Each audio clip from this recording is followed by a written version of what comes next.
tell you what they're saying. All right. All right, so we're Let's see. broadcasting from Mystical Illuminations YouTube channel. Welcome, welcome, welcome, everyone. Hi, Colby. He's the first one to post. Yes. So I am not seeing the comments, but yeah, just let me know what everyone says. Yeah, of course. So, like I said, we have a special guest with us, Mr. How's it going, guys? Dennis. So let's go ahead, and so I'm going to explain exactly what I'm going to be doing today for the energy evals. So this is just a quick look at your energy field, such as your luminous body, your rivers of life force energy, as well as your vortexes. And this is I would say when we translate these words, it's the equivalent to your auric field, your chakra system, and your meridians, okay? And so I'm going to see what I see in there. If any colors come up, if any guides come up, I'll let you guys know. We already have a list of people who have purchased ahead of the live. Thank you guys so much. And those who have purchased, please let us know in the comments for Jax in particular that what is your sun, moon, and rising for those who have purchased. Okay, so we have Denise Cole is going to be our first one. Brittany's next, Brittany Farrell, and then Norma Alicia, and then Nancy Solorio. Let us know what your sun, moon, and rising are so that Jax could give you some was it tarot, right? Tarot advice? Oh no, I'm gonna just do some quick draw astrology. Oh, quick draw just talk astrology. about some of the stuff that's going on right now with the collective. Okay, nice. So you guys got a bonus? Yeah. With this. Hi, Elizabeth. So Liz, she's one of the Mystical Illuminations members as well. Hi, Liz. She's a Reiki master, Reiki practitioner. So anyway, let's go see who is here. Let me see if I can check on the YouTube channel. If I don't get any here we go. Okay. Mute. All right. So let us know if you're here. Denise Cole, Brittany, Norma, and Nancy. All right. So let's talk about Jax. Let's talk about me. Okay. Yeah. So Jax, tell us about yourself. So I'm an astrologer. I teach people astrology, and recently I've been really focused on crypto astrology, which is just basically the astrology of cryptocurrency. Whether it's for trading or whether it's for more of like the macro lens of how cryptocurrency is part of our societal evolution. So I've been really focused on that these past few months, and I've been making some videos on that. I do like a TikTok and Instagram and stuff like that. And yeah, mainly I like to teach people astrology. That's my sort of overall goal and the thing that I like to do the most. And I would say that, I definitely have done a lot of tarot. I used to do daily videos, horoscopes with tarot. And I did some daily astrology for a while. I really, enjoy a lot of different topics with spirituality, but astrology is the one that I kind of focus on the most and I like to talk about the most. Mm-hmm. So Jax is also an intuitive astrologer, meaning that he senses things before things shift. And then he goes and checks what's going on, on the charts, and bam, he's spot on all the time. Thank you. Yeah. Well, I feel like, for a lot of us, connecting to our intuition, connecting to our clairvoyance, and connecting to our natural abilities is such a big part of astrology, so that you can really tap into something specific and you can really get something that that applies to people and that really gets in there. Because if you're doing astrology from a purely academic place and you're just looking at the sort of conventional wisdom of it, then sometimes you'll be missing out on all these things that are showing up. And I think also what gets lost sometimes is the how. Like we get so fixated on the how, and this Jupiter retrograde is one of the biggest examples of that, where like a lot of us are, we see this quick moment where everything is perfect, or where it at least could be, and then we see this retrograde and we start to feel as though it's being taken from us, and we desperately want to like cling on to it and capture it. But we have to like let it move in its own time. We have to let it reapproach Pisces and experience a lot of, you know, incredible miracles in December, and not have spent these next few months like desperately trying to capture the miracle, and instead to allow it to happen in its own natural time, so that we're not running out of essentially like our faith or our drive and our excitement when the time finally comes. And so that's something that, you know, is really, really interesting. But one of the biggest collective things right now is Venus in its approach towards Mars. Like, I know for me personally, it's as if Mars is like this arsonist who's starting like all of these fires in different areas of my life, and that Venus has been like this cleanup crew that's like trying to like put out the fire behind it. And it's sort of applied to like every single part of my life. And so it's been really interesting energy in this last few weeks. Yeah. We've been talking and you've been giving me information about what's going on in your personal life. And Everyone wants smoke fuck. right now, you know. It's like I don't know, I don't know exactly, but yeah, it's interesting. It's an interesting time. Yeah. So you guys can check out what Jax Atlantis provides in the clearsightconsulting.net website if you guys are interested in booking with him. Okay. So anyway, let's talk about cryptocurrency and how you discovered how, as astrologically speaking, some of it is actually gonna make a lot of people very, very, very rich. Yeah, well, I mean, it's kind of like, you know, anytime that the next sort of railroad comes out, there's always, you know, it's met with massive speculation, which is totally natural because it's new and we're sort of like, you know, what the hell is this? And then you've got a few people that are, you know, kind of like tuned into it. They're like, no, no, no, you guys, this railroad thing, I think it's going to go places. And they invest in it. And then, you know, things go really wildly wonderful for them.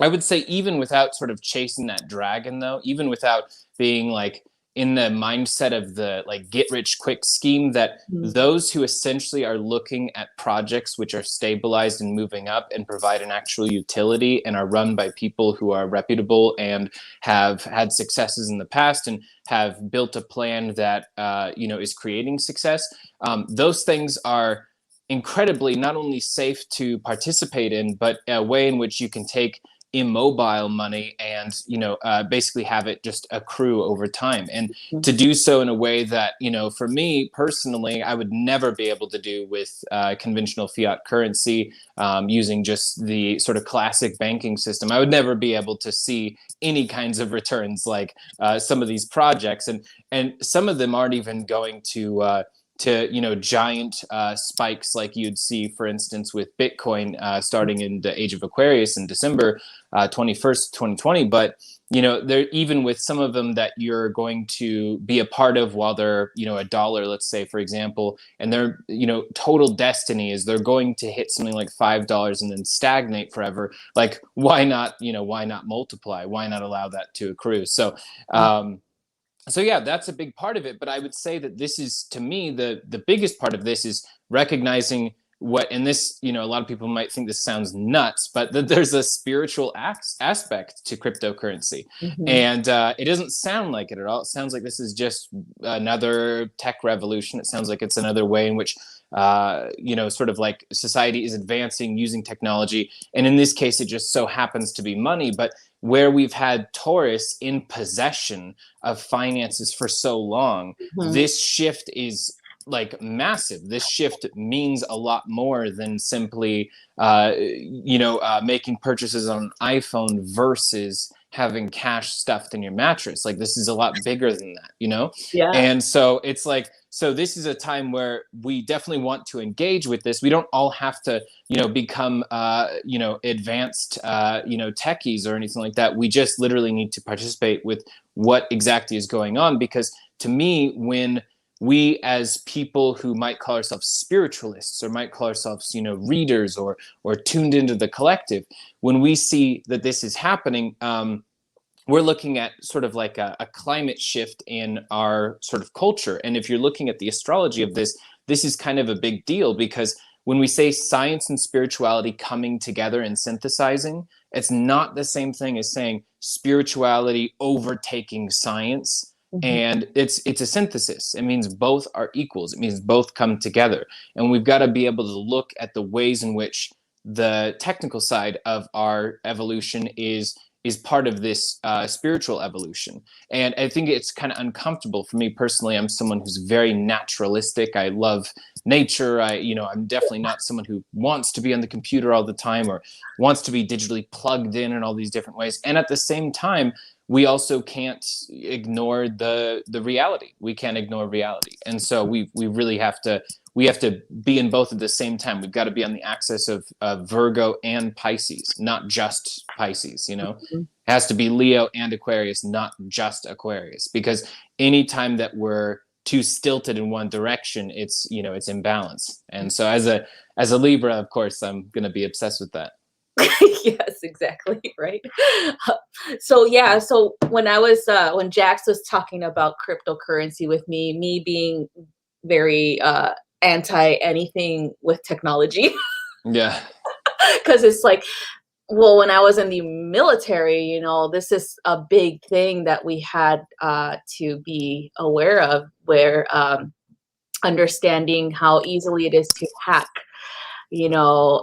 sources and things like that. And so we were always told, be mindful of where you log in, how long you're logged in for, things like that. And so to me, I was always like, ooh, technology is like one of those unknowns. And then Yeah. cryptocurrency began, I was like, oh man, I'd rather have Hmm. little gold bars Right. and Which isn't a bad idea. I wouldn't discourage that at all. I was just saying, I did this live the other day and I was just saying that if it's obviously the optimal situation to have some gold bars and to have some fiat currency and to have some cryptocurrency, but to only have fiat currency whilst, I mean, in this, you might disagree with this, but the reality is every journalist that I hear talking about the economy is saying, oh no, we're not inflating at all. And it's like they're all agreeing. And that right there to me is immediately suspicious when everyone's like, oh yeah, this is super exciting. Because there's nothing to suggest sort of logistically that we're not heading towards inflation. And whether it's inflation of the fiat currency or deflation of cryptocurrency, regardless, in one way or the other, this is clearly a road that we're on. And I think that it's not something to panic over right at this moment, but at the same time, the gears are moving. Things are moving right here and now. So exactly. that's my thought. Yeah, and you're correct. And so me being like slow to move, Yeah. especially because I have a lot of Capricorn Hmm. energy, Yeah. I'm just like, oh, I don't know if I should invest in this or not. And then I was looking at the market yesterday, and I was looking at how everything was going up, and then all of a sudden someone opens their stupid mouth. This is how you know that the market is being manipulated.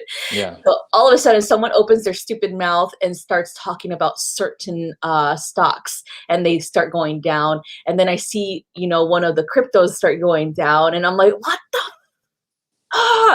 Yeah. shouldn't be allowed to even talk about anything like that. Like it's like they're manipulating that by influence. And Yeah. Well, in this digital age of Aquarius, mhm, it's funny because our center of information is the same thing as our center of communication. And mhm, so so that means that I can speak in such a way where my speech is in some way equivalent to information which has already been established. And they're not equals at all. I mean, at least not by default. They're certainly not equals, and yet they're treated as equals right now. mhm. So this is this whole interesting part of our, sort of like our psychology and the way that we're changing due to technology. But it's interesting because that's part of it. Elon Musk can send out a tweet and it alters the way things are. Yeah. Like, I mean, just, and this isn't even like anti him or pro him or anything like that. Mhm. I've never really had strong feelings either way. In particular, just I've sort of seen that he's created a lot of different things. But there was this one moment where he talked about Bitcoin's emissions, and Mhm. it was funny because, like, obviously he's kind of banking on us not thinking from his point of view, because obviously it's not like this would be the first time he's seen that. So all of this encouragement towards Bitcoin, and then suddenly he's saying something negative about it. It's not like he hadn't thought of that before. Obviously, he's known this the entire time. He's a very smart guy. So, so that it's interesting that our markets are that sensitive, but at the same time they are. You know. And it's a influential market for sure. Like when the GameStop thing that happened, that's all influenced by some, people and like on the internet, let's buy, because they were about to go bankrupt. And so people were like, well, like we go to GameStop to get like all these things. So no, let's not let them go bankrupt. So they started to buy shares. And even though the shares didn't really exist, it's like GameStop, poof, there's more shares now all of a sudden. It's like, that's not how things work. Yeah. Now people are buying into these shares, right?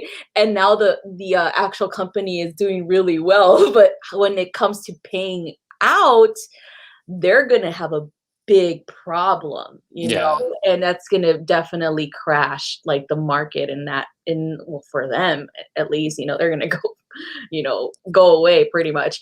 And 10 minutes before it does, there'll be a huge change in management. Yeah. And all of the people managing it will suddenly be in the Cayman Islands, Yeah, right. And suddenly like, oh yeah, we have because there's nothing to back those extra shares. Right.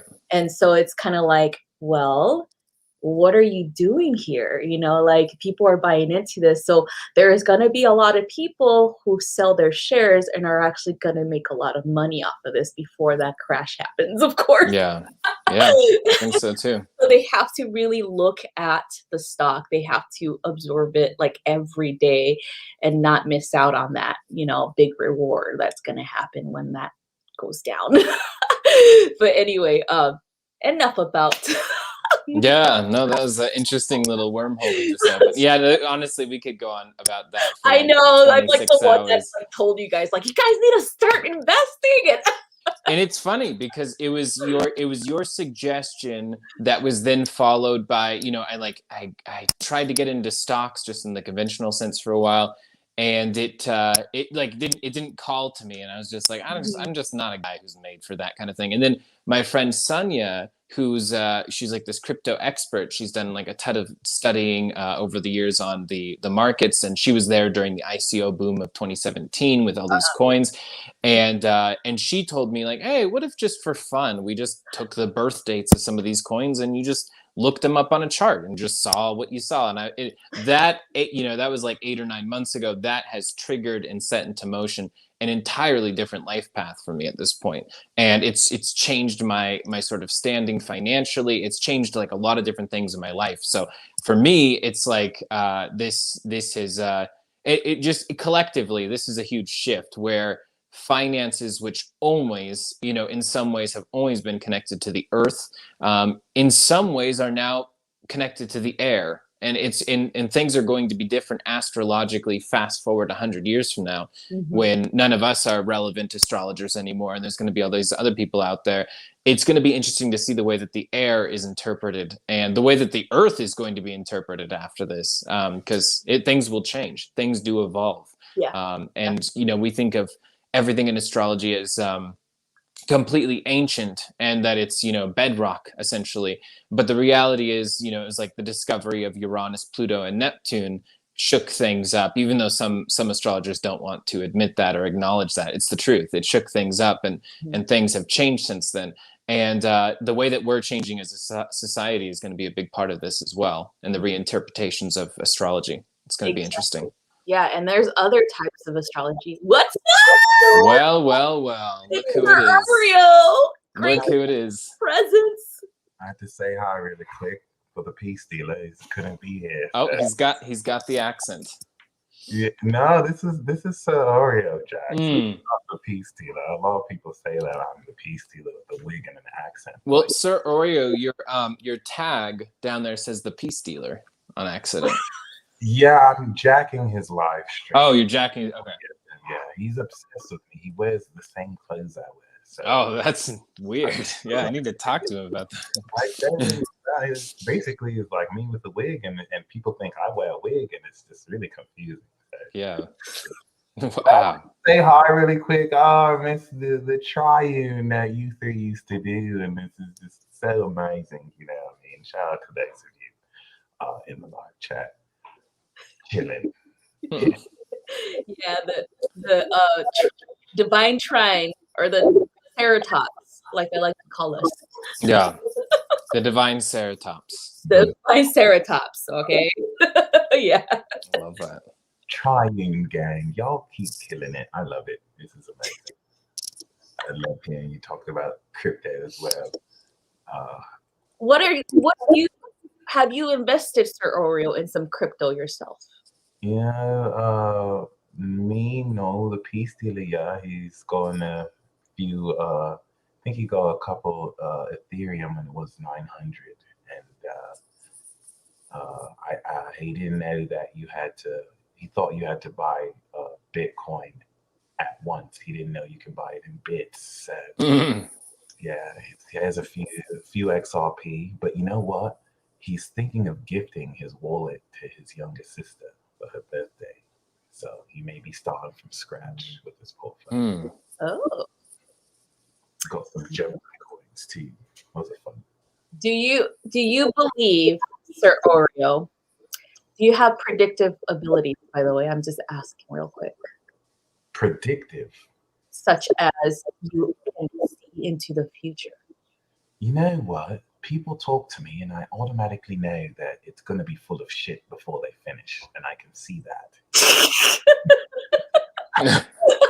Well, I'm talking about the market itself. Do you believe that it might crash soon? Well, actually, the financial markets will crash because of crypto, but this will be a good thing. It's like an inevitable crash before the second crash, before the Renaissance. I feel like in order for the markets to be where they will be, it needs a crash just to reset things. But I don't think it'll be for that long. I don't think it'll be that bad. I know if I had anything, I would hold on to what I have during the crash.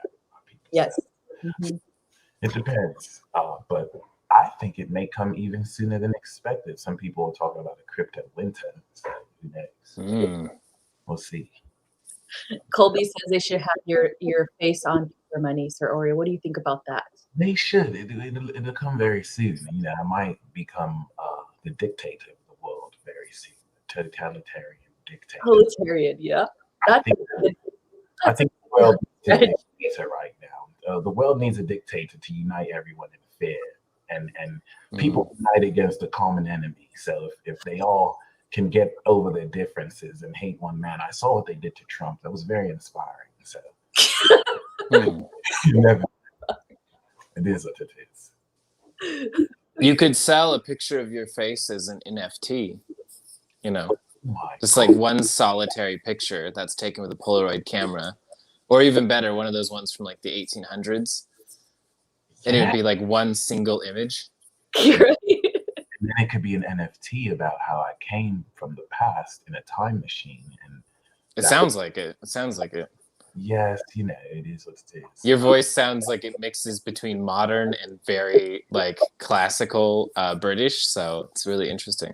It's crazy. You would think that I was putting on a wig and making up the accent myself. Almost. Very crazy, yeah. But yeah, you know, y'all keep killing it. I just wanted to pop in and say hi, and you know, the peace dealer will reunite with you too, and have this trying reading. We can set in a special event and you know, make it happen. So y'all enjoy this, all right? And stay blessed, y'all. Okay. Bye, Sir Oreo. Be safe.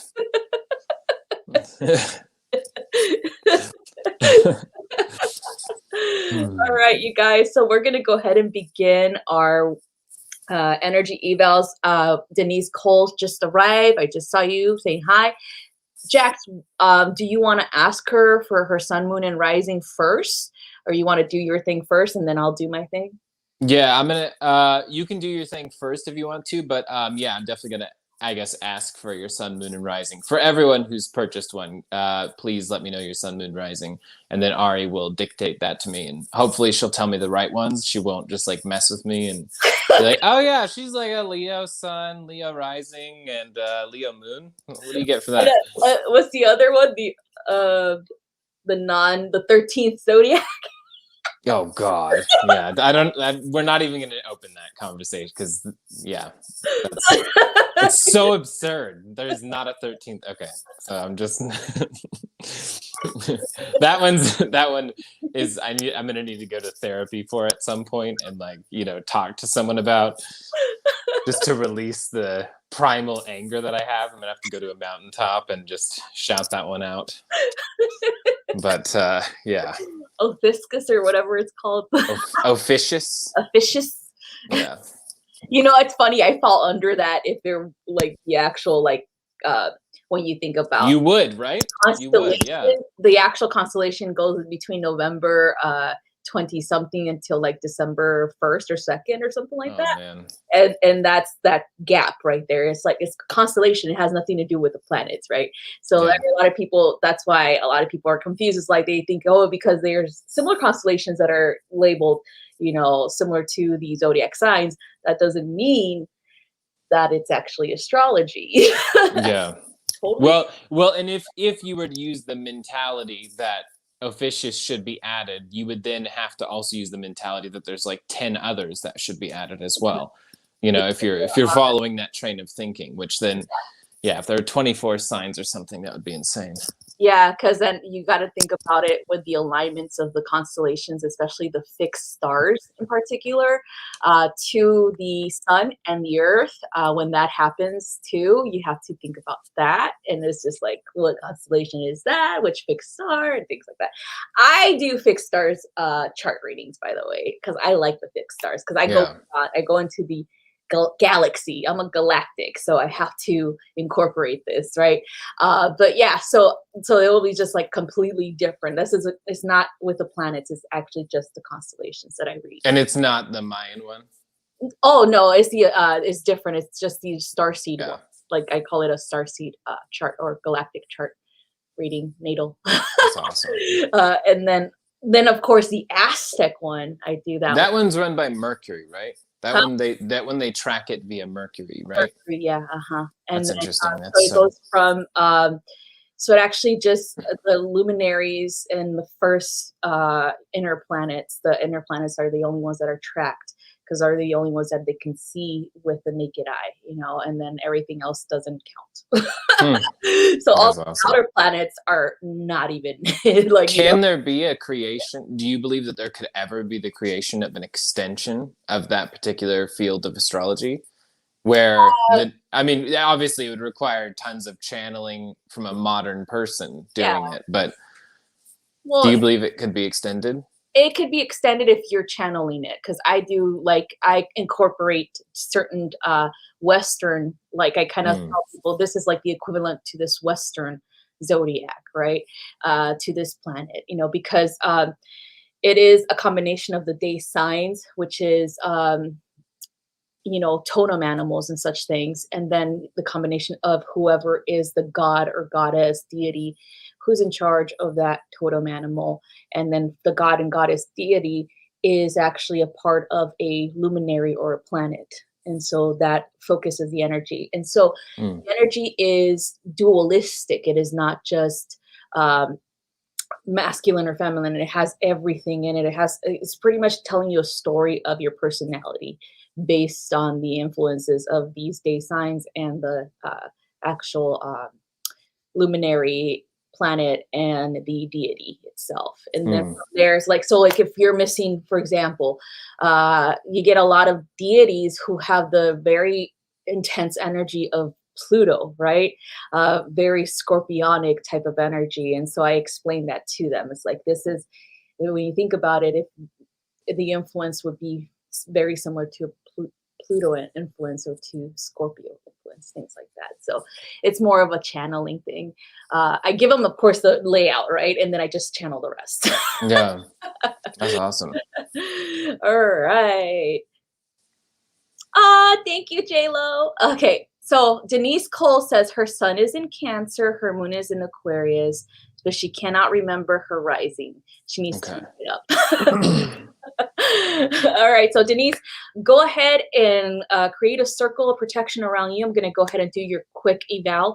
Let me know when you're ready, okay?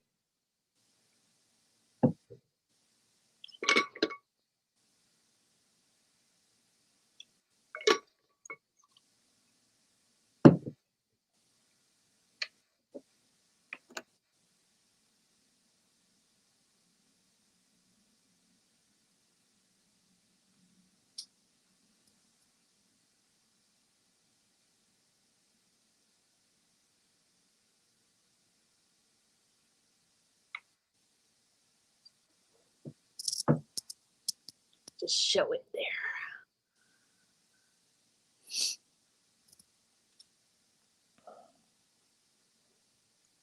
That's a potent little combination there. Okay, you're ready, Denise? Okay, so I'm going to go do your eval real quick, and then Jax is going to give you some insight, okay? Heck yeah. Astrologically speaking. All right, Denise, I'm connecting to you now.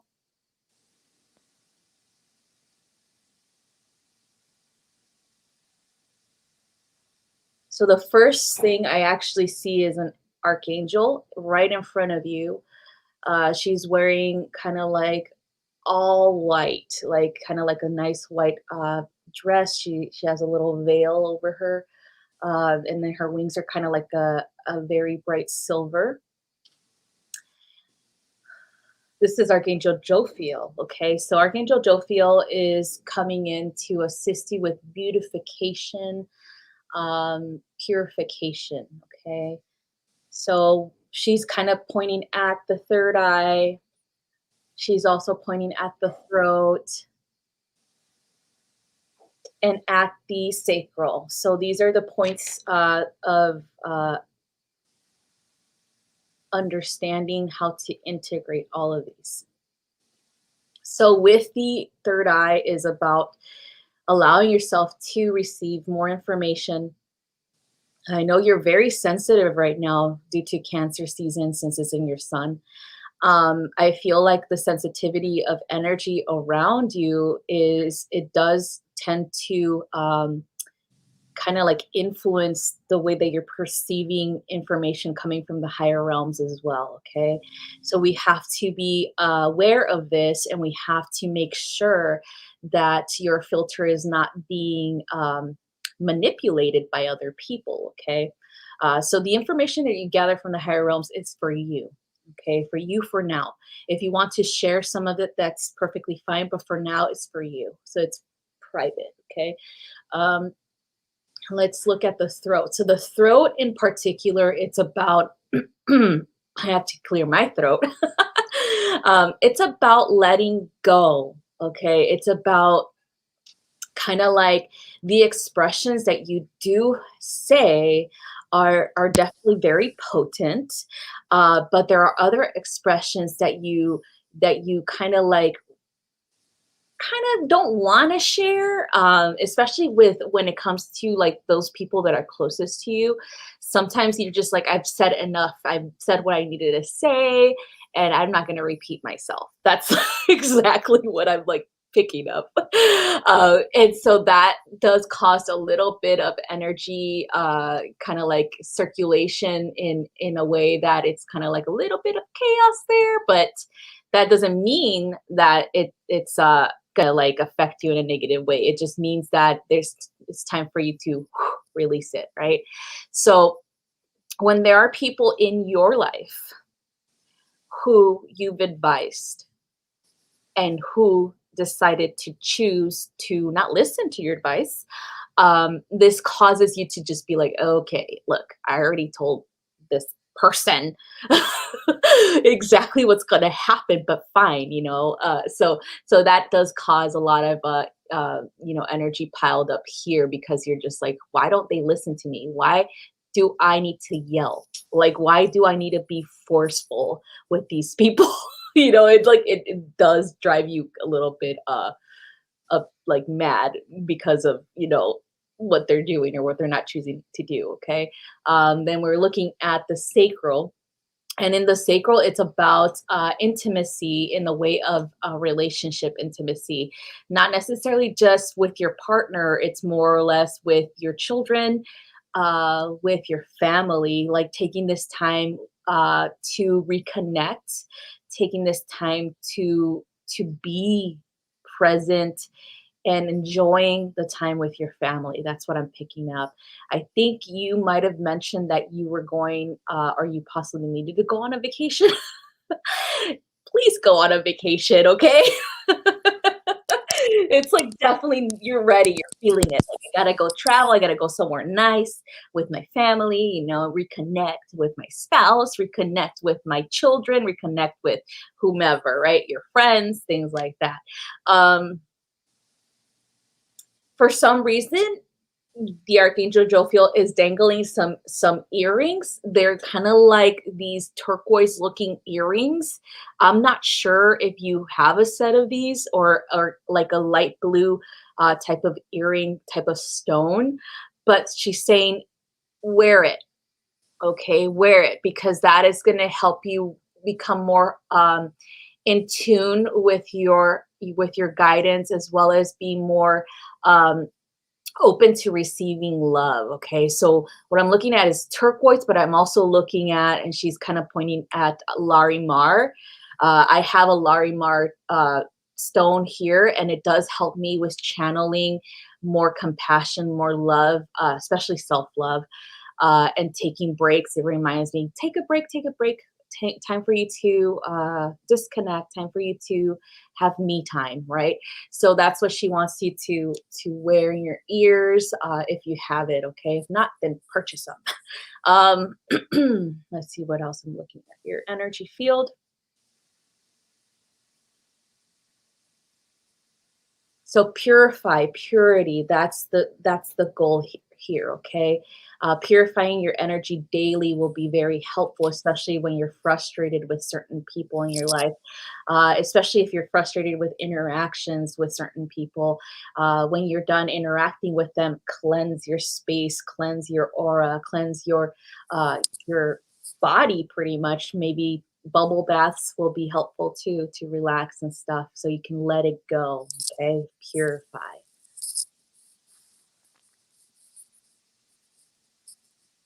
But yeah, so the third eye, oh my god. So she is indicating that there's a lot of activity here too. Like there's a lot of sensing, a lot of sensitivity to sensing, to sensing other energies, to sensing emotional energies from people, things like that. So it's definitely very delicate energy.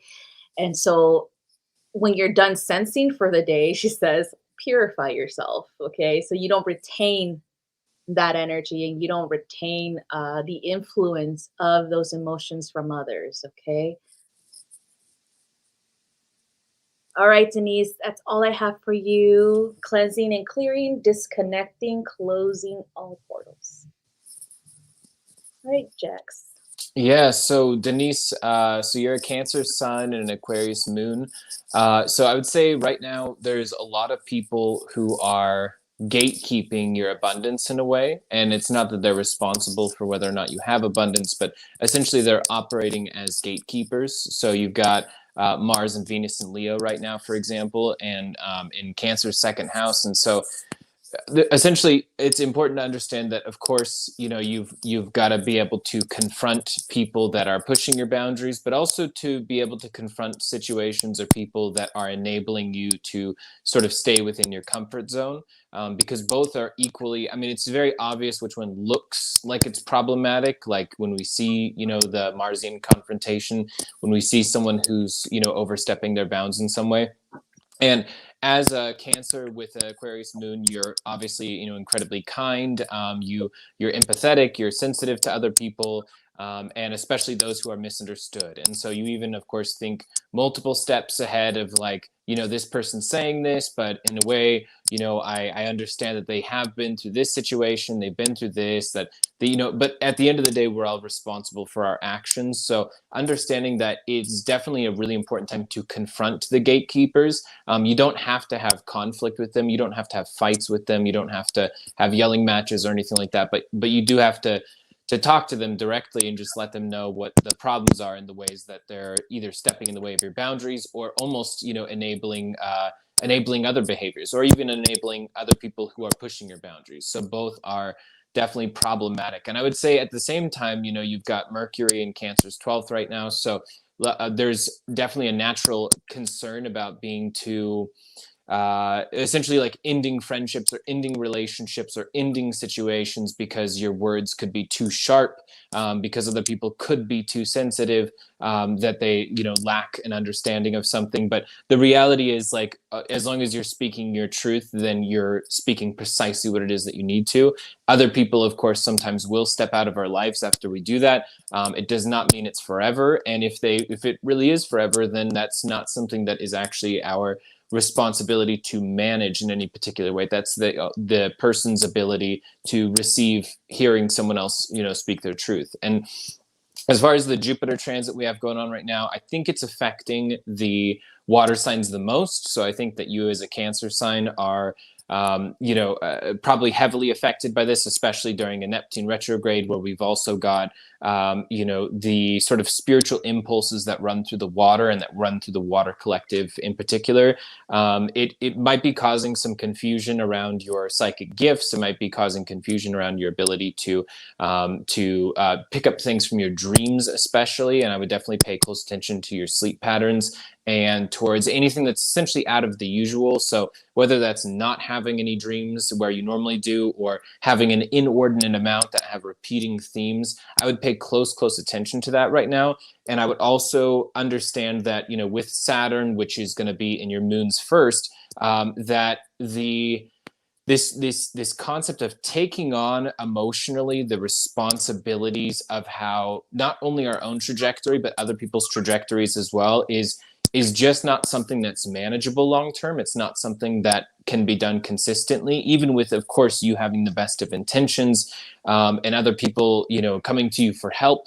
There's a degree to which we can help. There's a degree to which we can offer things, but the reality is people are going to have to take that on themselves. And at some point, you'll, you know, have to free yourself from feeling guilt for not being able to take on their responsibility as well, because letting go of that guilt is what essentially frees you up to continue to move to your ultimate abundant state, which then of course can actually inspire these other people because they've seen you do it, to do the same. And so it seems sometimes like we've got to help other people very hands-on, and sometimes what we have to do is we have to help ourselves, because then it shows the rest of the world that it is possible to help yourself to that degree. Sometimes that ends up being far more valuable than any actual assistance given. And especially with, you know, Mars and Venus in your second right now, there's probably tons of people who are embroiled in financial issues, financial fights between other spouses, not getting paid for things that they should be paid for,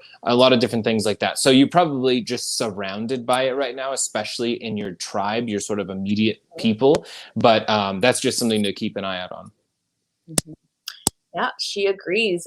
She said that she's been working on that. It's not easy to not help people. And she also said that lots of people have, she's lost people because of she's speaking her truth. Yeah. Well, more power to you. More power to you. Yeah, this is like, let them go. Mm-hmm. Thank you, Denise. This is fun. Thanks for letting that helped. Yeah, thanks for letting us help out. Okay, so Brittany's next. So Brittany, let's show you. She has Sun in Sag, Aries, Moon, and Cancer, right? All right. Wow. So Brittany, I'm gonna go ahead. You're welcome, Denise. So I'm gonna go ahead and start. Let me know. So go ahead and do your circle of protection, Brittany, and let me know when you're ready so we can start your energy eval. Okay, and then after that, you have an astrology look into your Sun, Moon, and Rising and what's happening right now for you, okay, with Jax. So, love you too, Denise. Wear those earrings.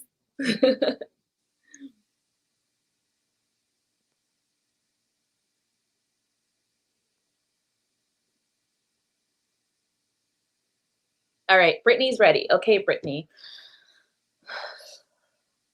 All right, love, I'm going to go ahead and connect to you now.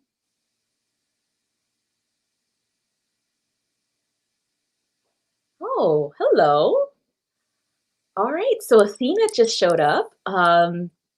Independence, independence, strategy, wisdom, sharing, teaching, connecting. Okay, so she's talking like this is something that you are probably doing right now, or are going, or being pushed to do, or you feel like you should do soon. Okay, so Athena, you know, the goddess of wisdom as well as military strategy. It's one of my favorites, by the way.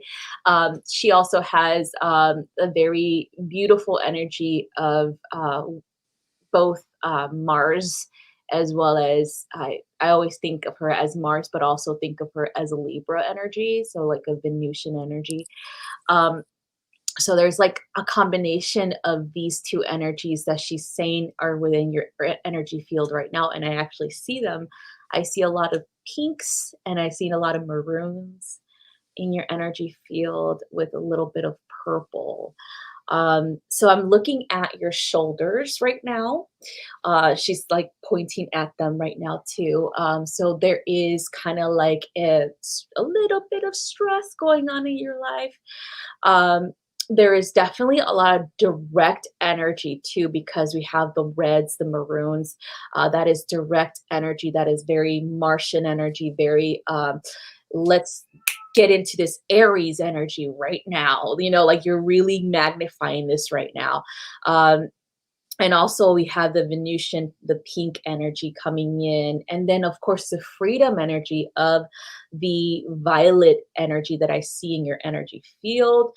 Let's see. So the shoulders, so that's the stress that's coming out. But you are, it's kind of like you are very well aware that your actions do impact a lot of people as well as your words. And so you are very mindful when you speak to people, and where you're very direct with them, or when you have to confront someone. You do it in a very delicate way. You don't do it as like, blah, blah, blah, blah, you know, you're very smart about this strategy. That's why she comes in, right? She's a strategist here, right? When you fight a war, you fight it through intelligence, through strategy. You don't fight it through pettiness. Okay, so that's good. And then because of that Venus energy, that influence of the Libra energy coming in, balance, of need for balance, of need for you to speak your truth, but at the same time, a need for you to be compassionate as well. Okay. Um, let's see, what else do I see in your auric field? So the sacral is being pointed out as well. So this is in I would say, relationships with people around you, with coworkers, with family members. Okay, I'm seeing that there is still a strong want to be free and independent and do your own thing, but also a recognition that sometimes, you know, you do have to listen to somebody's advice, right? Even though you don't want to. Or you do have to have compassion for someone even though you don't want to have compassion for them, right? So you have to see things in the bigger picture of interactions in between you and other people. Okay. Then we have the third eye that's definitely very active now.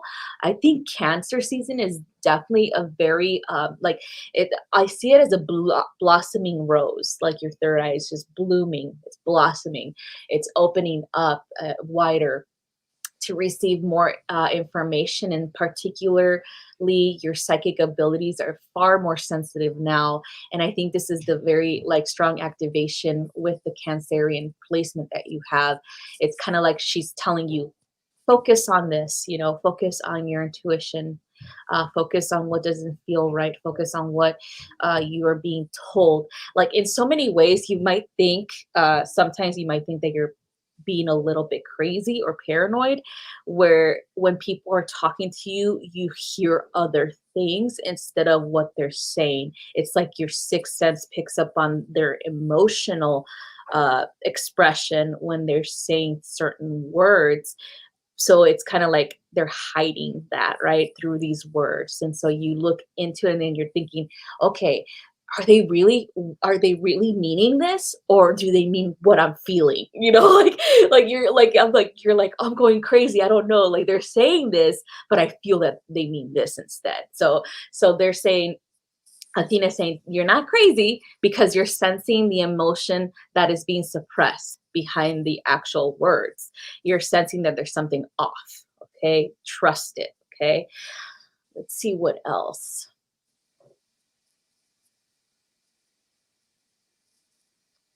So for some reason, she says golden bracelets, or some type of golden chain, or something that needs to be worn. I'm not sure if you have like a little golden like necklace or golden bracelet or something, but that's kind of like, it'll help you with the energy as well. It helps with grounding, and it doesn't have to be real gold. It's just the color itself, and even copper. Something with copper in it, something with that solar energy. That's what she's saying. Solar energy will be very beneficial for you at this time. The sun will provide you with the ability to put yourself out there, to share what you know, share the wealth, right? It'll give you the ability to be more confident in trusting your intuition. So that Leo energy, right? And it'll give you the ability to just say what you need to say without feeling like that you should hold back how you feel. Okay. So let's see what else. You're blossoming. That's what she keeps saying. You're blossoming, you're blooming, you're finally stepping into your own, right? Empowerment. All right. And so it's definitely very apparent, she says, that you've shifted your mindset from reserving your beliefs, or reserving the information that you are gathering from the higher realms, and then finally expressing it. Okay. So this is a big season for you. Big season. Okay. So that's all I have for you, Brittany. Cleansing and clearing, and then closing all portals and disconnecting. Yeah, and for what I was seeing, it's interesting you brought up that point about coming into your own, because essentially that's what it feels like. In particular with Mercury right now in Gemini, it feels like there's a lot of ways in which you're being called to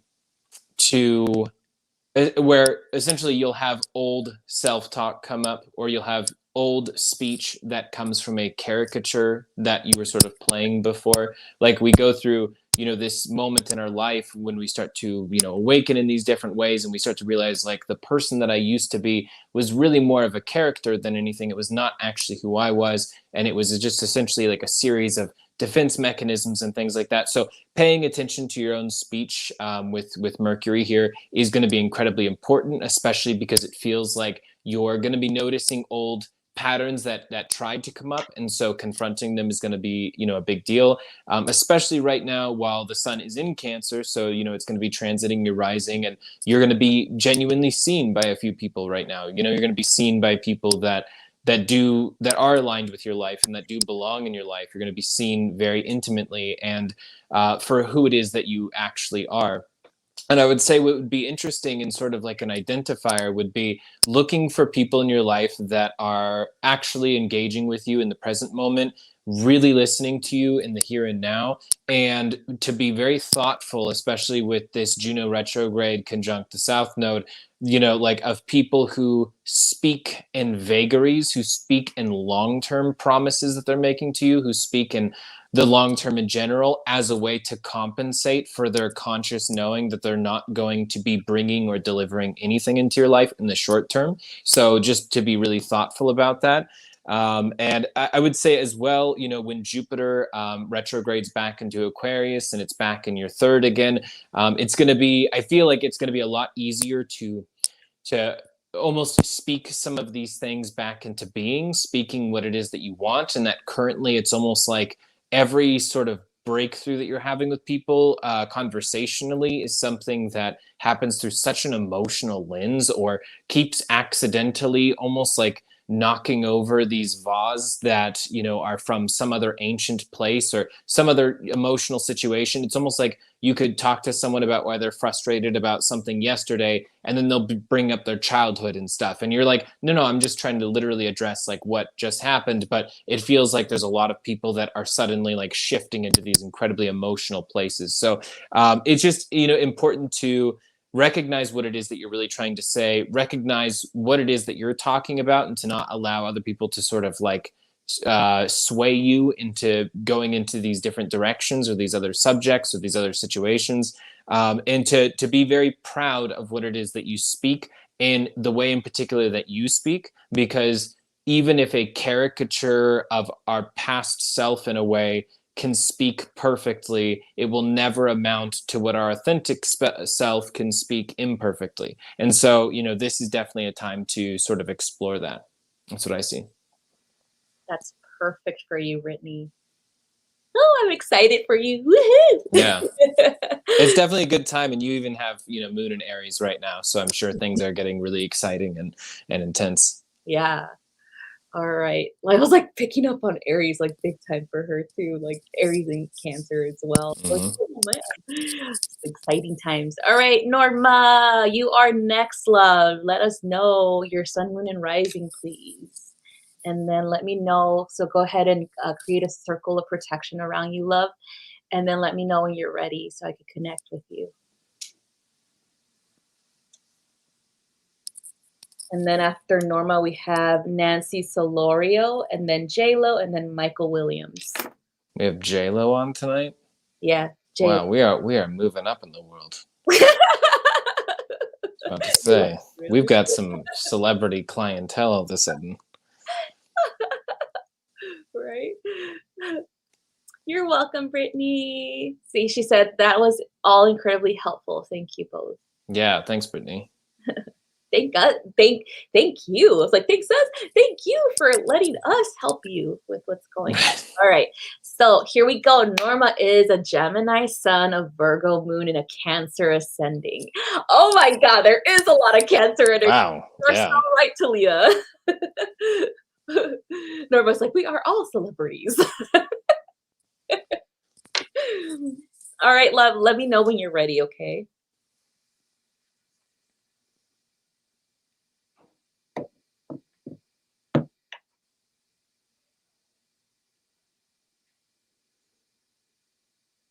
Okay, she's ready. All right, Norma, I'm going to go ahead and connect with you.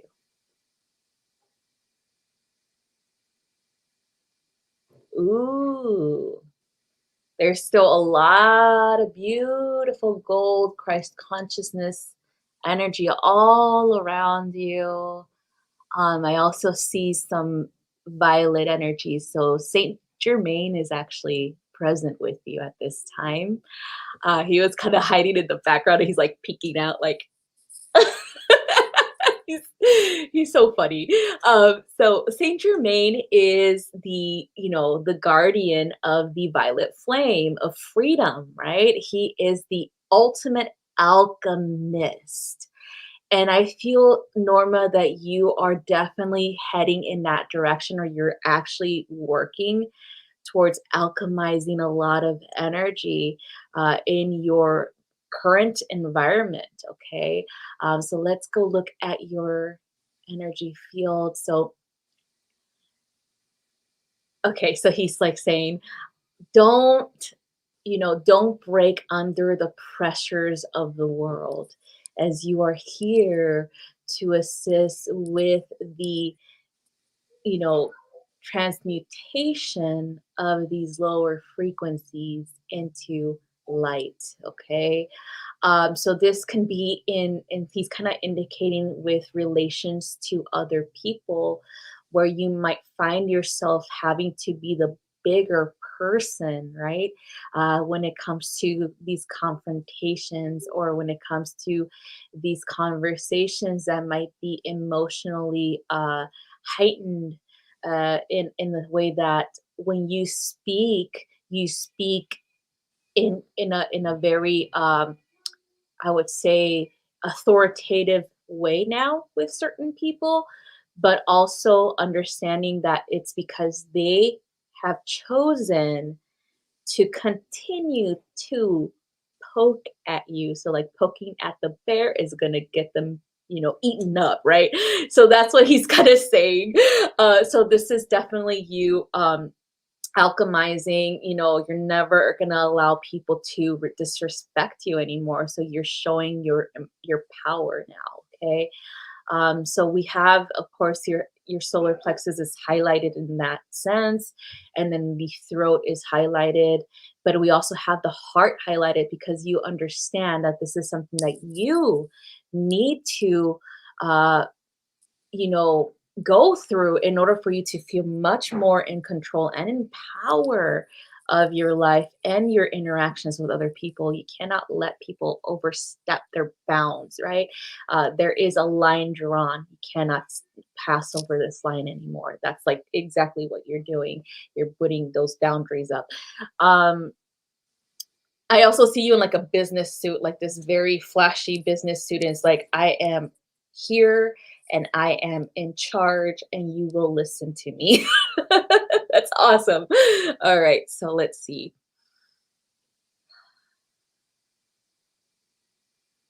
So yes, very much active in the third eye too. A lot of information that you're downloading, such as with your claircognizance, as well as you're seeing a lot of things too. Like you're seeing people's auric fields now, like way more, like they pop out more, and you just know before they even come into the room. Like if you're seeing them from afar, before you even sense them energetically closest to you, you already know, okay, this person has this stuff going on in their auric field, that therefore there's going to be something that's going to happen with our interaction, right? You're like prepared for it, right? How do I manage difficult people, right? That's exactly what they're showing you. Like you can sense it already, you can see it before they open their mouths to ask you for things or to have your conversation or whatever. All right, let's see what else.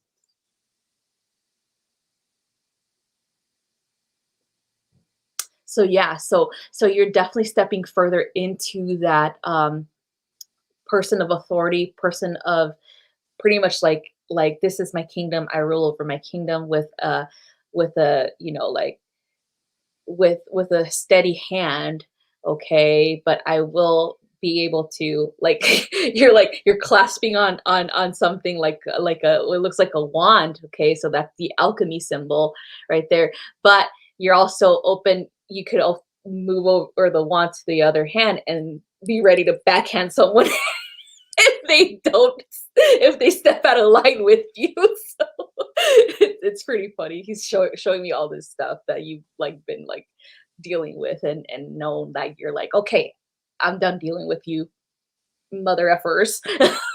This is how it's gonna go, okay? It's pretty funny. All right, so let's see.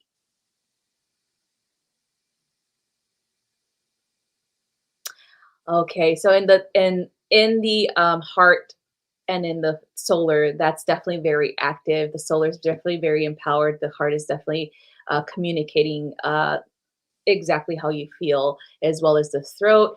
And then the third eye is receiving all kinds of new information, activating new dormant DNA, as well as activating your extrasensory, like kind of like for the clairvoyance in particular, where you're seeing more things, and it's kind of like you're receiving a lot of information that you originally already kind of thought of or receive channeled information.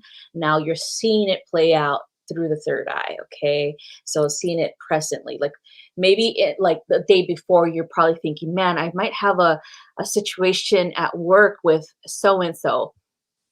And then you go to sleep and then you wake up, and then all of a sudden it happens. It's like your foresight is very active as well. So you're foreseeing these interactions, you're foreseeing your future as it like plays out. It's pretty funny. Like I have those things that happen to me too, so I'm just like awkward, like I already saw this. But yeah, you're definitely having that activate even more, okay?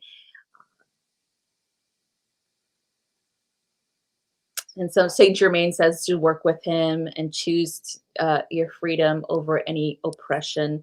Choose to alchemize over allowing this energy to remain the same. Okay. So that's all I have for you, Norma. We're cleansing and clearing, we're disconnecting and closing all portals. All right. That's awesome. Yeah, and what I'm picking up is first and foremost, it's kind of ironic because in the astrology right now, it's almost like you're being called to talk, to explain a lot to a lot of different people, to not just express your boundaries, but also to express, you know, what it is that you desire, to express what it is that you're thinking, what it is that you're planning. And I would say, ironically, though, you know, with Venus and Mars in Gemini's third, it's like you might feel as though you're being called to talk and like a lot, and at the same time that this is a time where you are not actually being heard. And it's just really important for you to understand that that doesn't mean that you have to um, constantly repeat yourself. You know, like understand that there are some people who know how to hear you. There's some people who know how to hear you but aren't in a place where they're sort of applying that ability, or sort of applying that because they're too caught up in what they're going through personally. And there's some people who also just literally don't know how to hear you. And so being able to differentiate between who is in a way slighting you because they're getting too caught up in their own situations, versus who doesn't have the sort of palette of information that they need in order to appropriately hear you. I think that that's really important, and that differentiating will save you a lot of time and save you a lot of repeating yourself. I would say at the same time, there's this kind of connection with Vesta in Virgo in Gemini's fourth, where you know, some people, when they're trying to comfort you and they're trying to nurture you and they're trying to help you, it's almost a ham-handed way of pleasing their own ego more than it is to actually assist you, or that sometimes it doesn't necessarily feel easy to receive that, especially from people that are connected to you in a familial sense. And they kind of have seen your ups and they've seen your downs and they've seen these different things, and part of you, it feels like receiving that in a way, receiving that nurturing is accepting defeat. And it's important to understand that this is a really big time for you to receive that and to be able to have that for physical healing, for mental healing, for just psychological well-being in general. It's important to be served at some point, you know, in this particular way. I would also say, you know, it's really interesting because while you're being called to communicate all these different things, this is also definitely a time to keep an ear out for sort of the divine opportunities that are going to be presented to you, especially over these next 20 days. Like the last 10 days, I'm sure that there's been like a lot of synchronicities in other people's communications, even ones that weren't directly towards you. And at the same time, you're going to just really need to keep your ears open and listen carefully to people who are trying to give you an opportunity, which I think in many cases, you know, is connected to financial opportunities.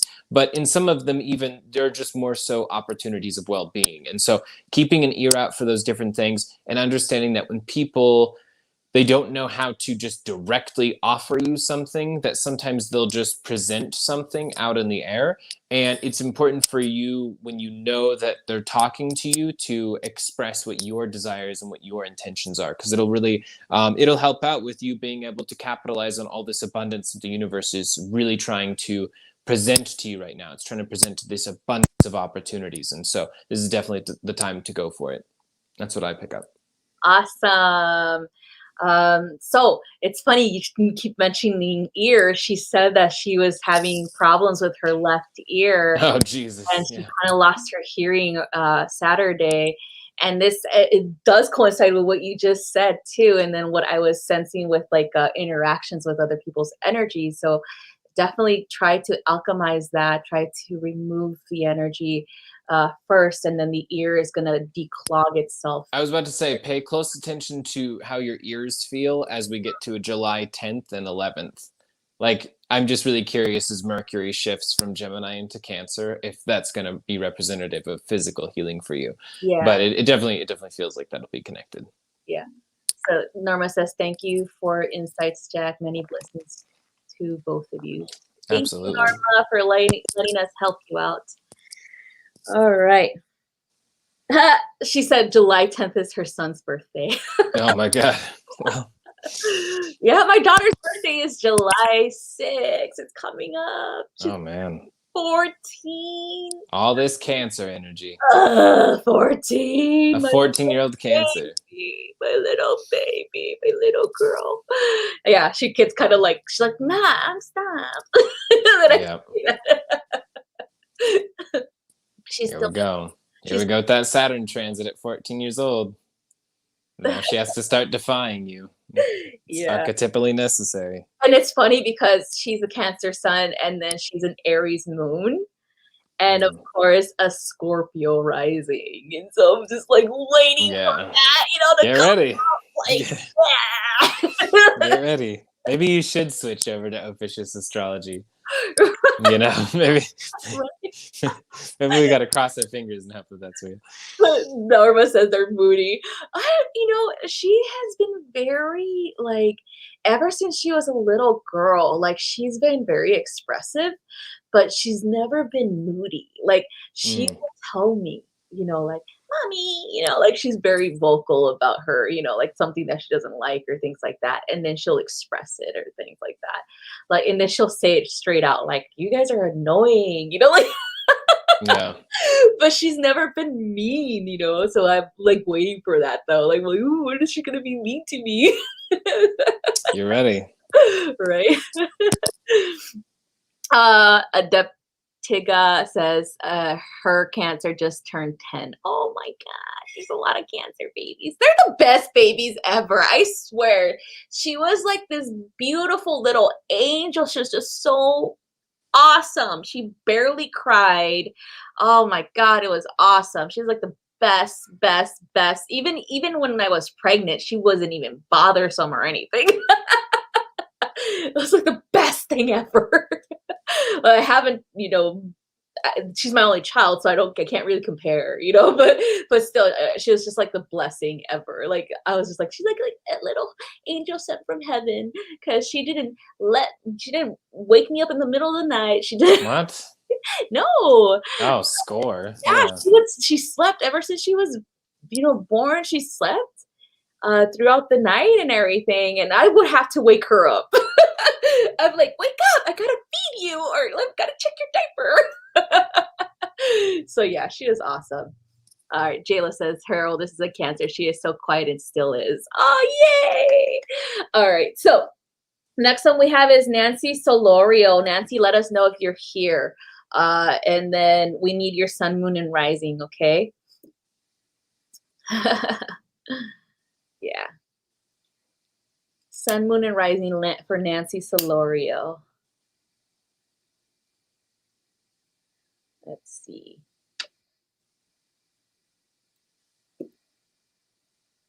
And if she's not here yet, we're going to move on to the next person, would be J-Lo. J-Lo. J-Lo's here. So let me just give Nancy just a little bit more time. Let's see. Maybe I can.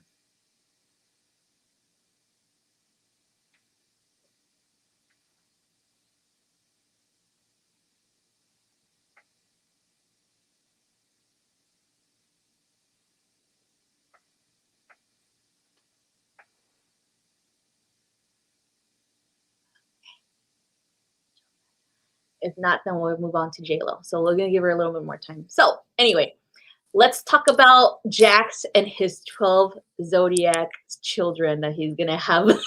That's so funny you said that, because literally as you were talking about having a Cancer child, I'm like, yeah, I'll have a Cancer child too. That'll be one of the 12. That'll be the 4th child that I have. I want to have them in order.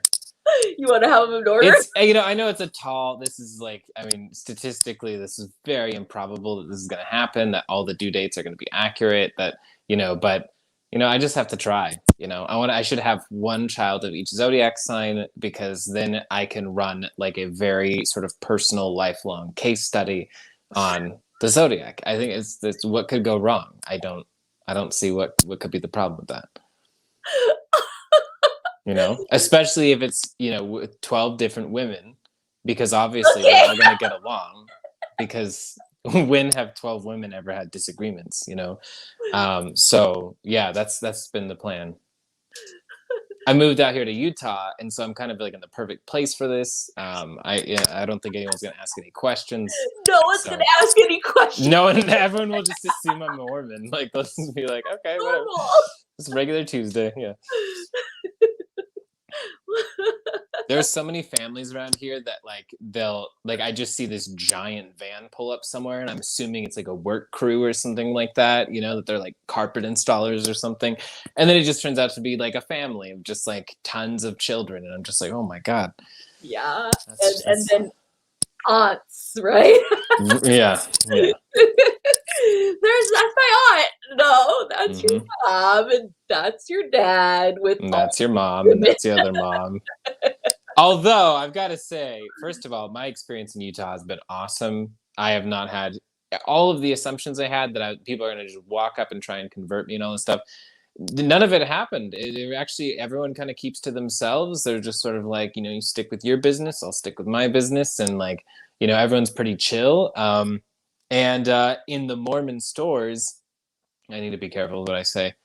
Some might say that they may or may not sell things that you can't get in regular stores, and it's very cool, you know, because of like regulations and stuff like that. So you know, their stores are great. So Nice.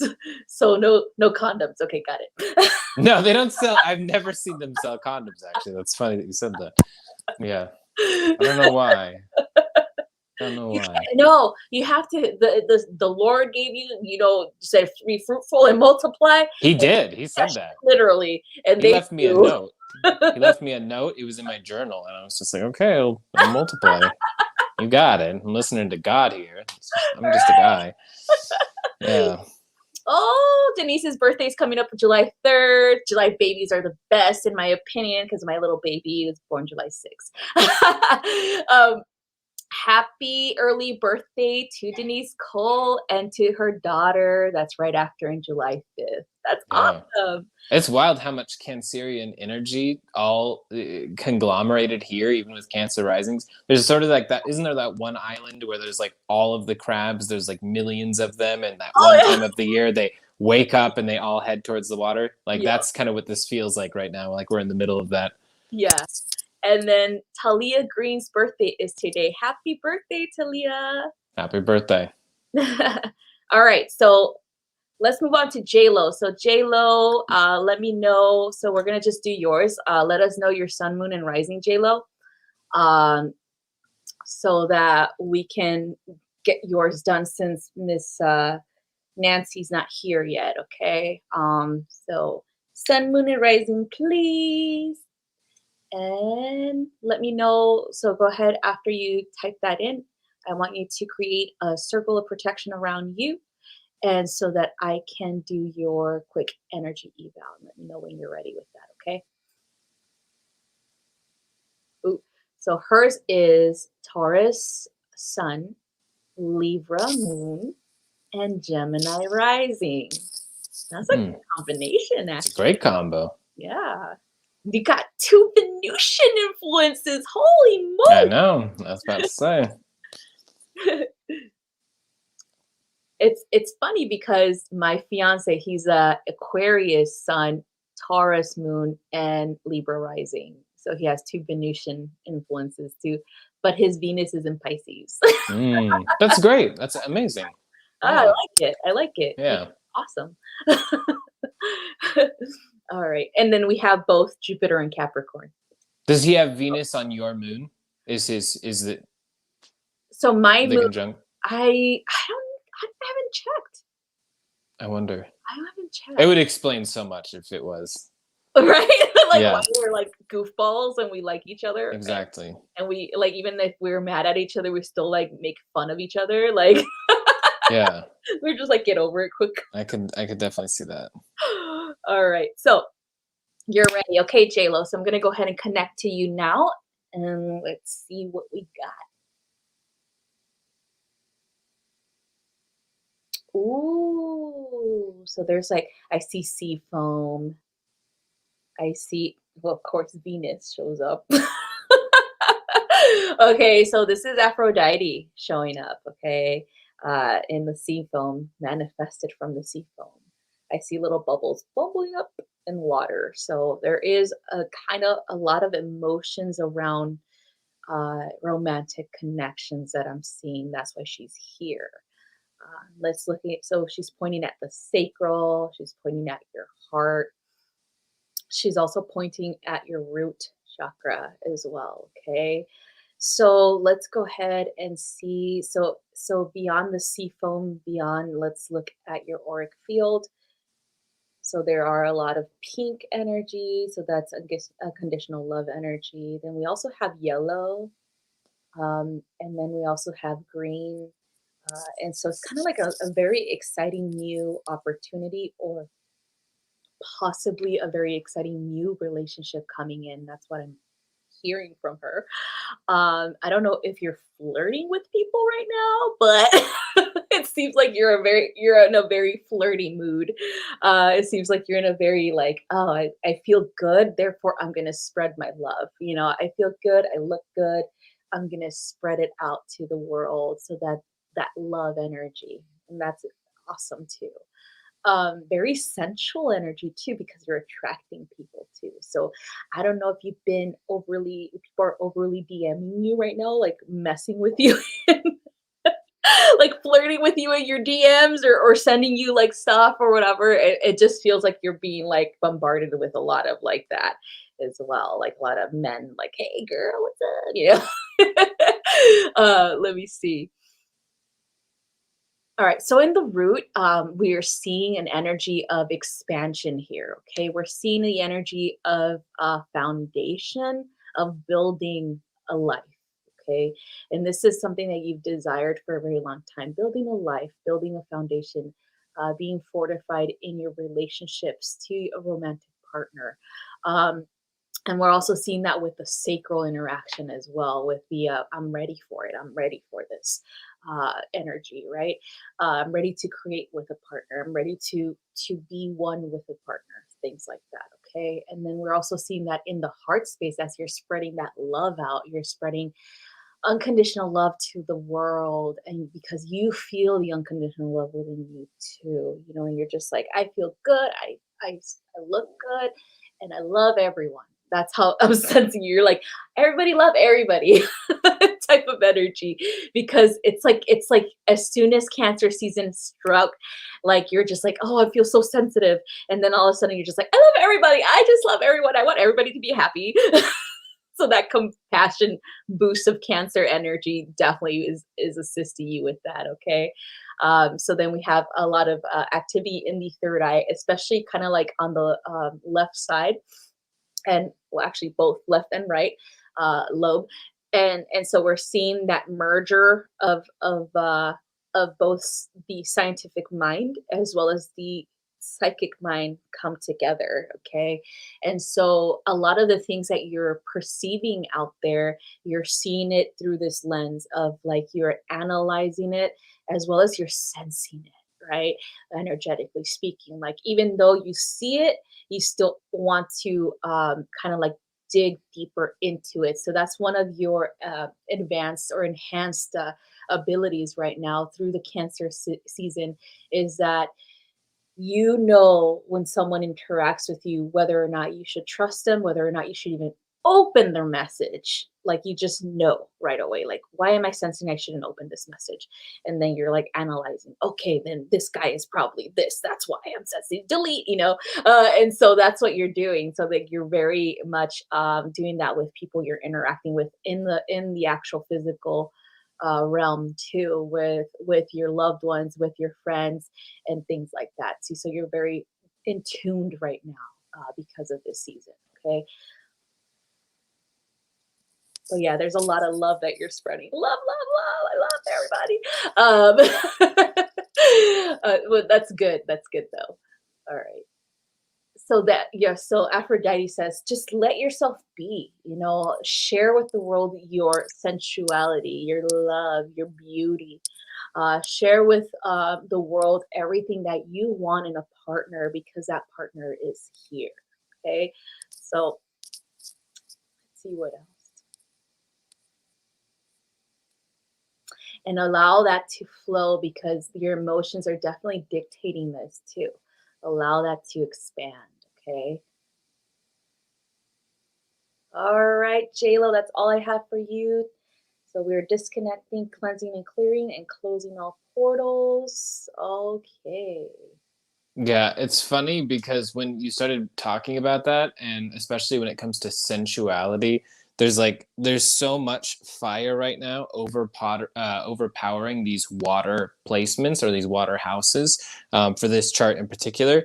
And so I would definitely agree with that. And I think there's a lot of that. I would also say though that there's definitely a strong familial theme that's happening in your chart right now as well with your placements because you've got right now, for example, Sun's in Cancer, so it's in Taurus's third, and so you've got this energy right now where your communication is definitely going to be from a place of, the familial tradition. It's going to be from a place of other people's emotional connections as well as your emotional connection to empathy and understanding each other and feeling what each other is feeling. So there's a big part of that here. I would also say that in Taurus's fourth, we've got, of course, Mars and Venus, and so right now I think that it's very connected where you in your family right now probably have like a lot of people on the outskirts or perhaps the people that you're not talking to every day that are going through a lot in your family sort of tree right now. And I feel like you definitely bring a lot of healing to that. The more that you are connected to your family, the more that you're essentially just spending time with them, not really trying to fix anything in particular, not trying to be the solution to a problem, but just essentially being there. That you being there is kind of the most powerful thing that you can do because you're wielding a lot of this energy. And regardless of whether or not you believe in the concept of, sort of like generational energy passing on from generation to generation in a sort of like a literal sense or even in an energetic sense, there's still, of course, the ways in which these things like manifest just in our mannerisms, and they manifest in our patterns and habits, and social situations and economic situations. And it feels like you're essentially someone who is representative with. You have a very interesting set of placements. It's like you are here in many ways to start undoing that by living in a completely different way, living differently than, for example, it might have been like your mother and grandmother and great grandmother have lived, or pushing in a particular direction that really no one else in your family has before. And honestly, just living that is all you need to do. You're not in the position, nor would you ever need to be, to evangelize what others ought to do. It just feels like essentially family is very important. And for you in particular, this is a moment where a lot of these energies are calling you forward to be a healer without being prescriptive, without telling anyone what to do, with essentially just being there, and your energy is operating as a healing force. And so I would say that that doesn't just apply to your literal blood family. That would apply to your friendships as well, and relationships and close partnerships of any kind. But the family definitely is what keeps calling out to me. It's all about familial healing. So I hope that helps. Awesome. They have been visiting, and I have been just cooking dinner for every. Oh my God, that's so funny. Yeah. There's a lot of that going on right now. Uh-huh. Her mom passed last March, since her siblings have been looking for her and visiting. Mm. And she said it's spot on. Yeah, you're a support pillar, even in ways that you might where people don't even know how to express it to you. You're definitely a pillar of support, and the way that you're living is definitely changing generational patterns. Is how I feel it. Yeah, that love just flowing. Yeah. All right. So that's all we have for you, JLo. So next we're still looking for Nancy Solorio. Let us know, Nancy, if you're here. If not, then it's going to be Michael Williams. That's going to be next. Michael Williams. Michael Williams. All right. You're welcome, JLo. She said, thank you, Jack. Yeah. Hi, Maggie. That was beautiful, Maggie says. All right. So waiting on either Miss Nancy or Mr. Michael Williams? Let us know. Let us know if you're here. And also let us know your sun, moon, and rising, please. There's Michael. Oh, this is your first reading too? Awesome. Okay, Michael, let us know your sun, moon, and rising if you know it, okay?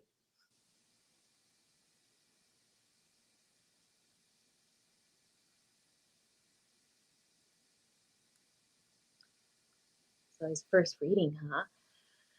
Ah, you're gonna blow his mind, Jax. Yeah. All right, so. Oh, that's the comment that you posted up there. I was like, wait, what does that say? Okay. Yeah.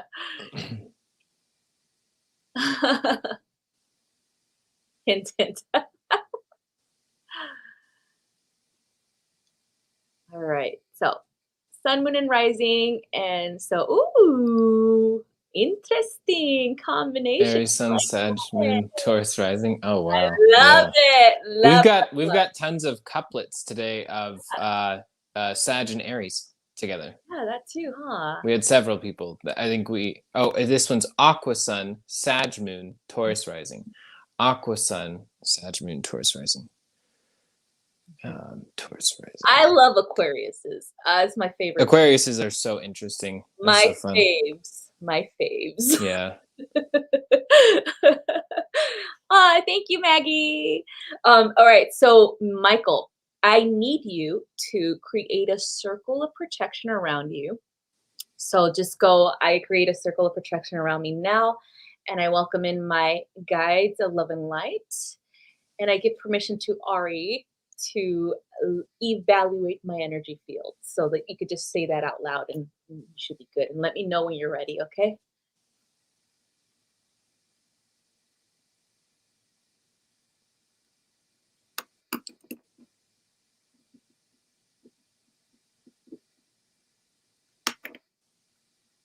Yay, thank you.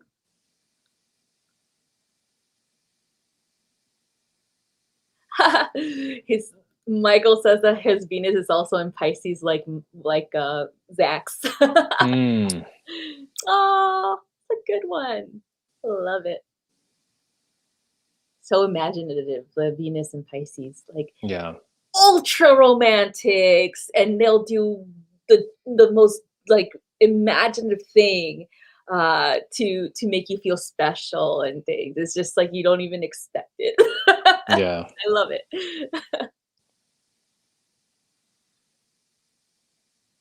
All right, so let me know when you're ready, Michael.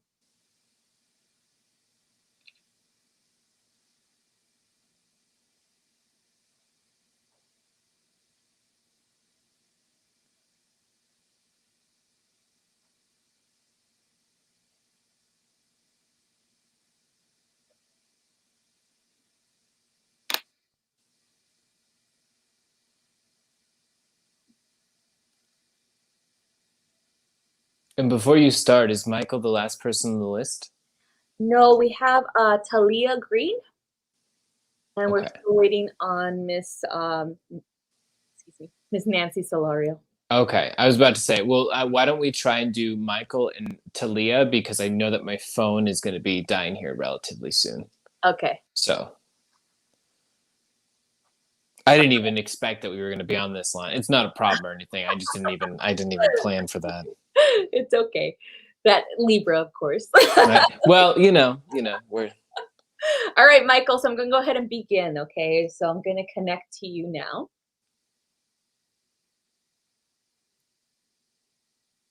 Ooh, you got the king of the gods showing up, Mr. Odin himself. Wow.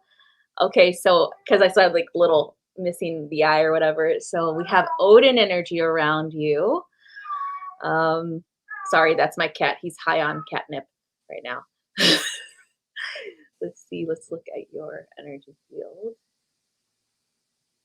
Okay, so there are streaking energies coming up and down. So it looks like a little bit of lightning energy, but also a combination like rainbow bridge energy. I don't know what your heritage is, but it seems like you're definitely fascinated with Nordic mythology, or maybe you're being influenced by Mr. Odin to seek more information about this, in particular, the magical aspect of this. Okay, so we're seeing the third eye activate. We're seeing also the solar plexus, and when we're seeing the root. So root representing the tree of life in mythology, in Nordic mythology. So connecting you from this realm, from Midgard to Asgard, from Earth to the higher realms. Okay, so that's what he's showing. It's like that connection of the branches going up and the roots going down, and you becoming that tree and and kind of like moving energy into yourself through the third eye, moving it all the way down into the earth. Okay, and I'm not sure if you're aware of you doing this, but you do this a lot. Okay, you do this a lot in dream space in particular. Let's look at the solar. So in the solar plexus, he's showing kind of like this symbol, and I don't know what the symbol is because I'm not familiar with runic symbols, but this is power. Okay, that's what it means, power. And in this power energy, you are definitely stepping into a more of a understanding of your power through your intuition. Okay, through your clairs, okay, working with them, as well as guiding your path with them and guiding others. Okay, and then we have the third eye, and the third eye looks just like Odin's third eye, where it's an eye is missing, right? And this is definitely a kind of sharing of kind of like the link to him in that way, where it is wide open, it is ready to receive, it is working, it is fine tuning as well, and it is manifesting things into your reality, such as what you think, it becomes, what you receive, it appears, what you hear, you speak, type of thing. Okay, so there's a action and reaction. Okay,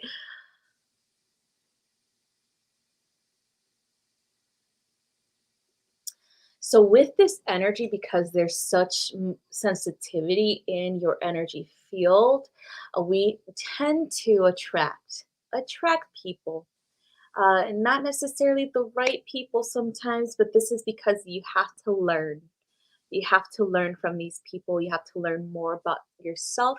You have to build your own self confidence. You have to build your own boundaries, and you have to build the ability to say no to some of them, okay? Without feeling guilty after, okay?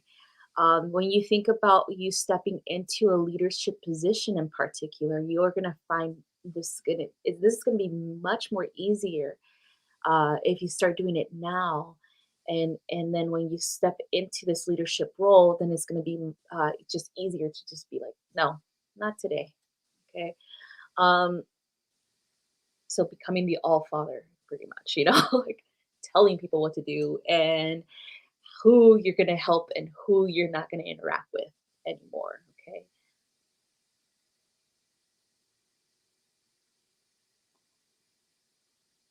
All right. And then so he's kind of holding like his because he has a crow on his shoulder. He's holding the crow, but he's also holding his hand out, and there is a symbol that is drawn or tattooed in his hand. Okay.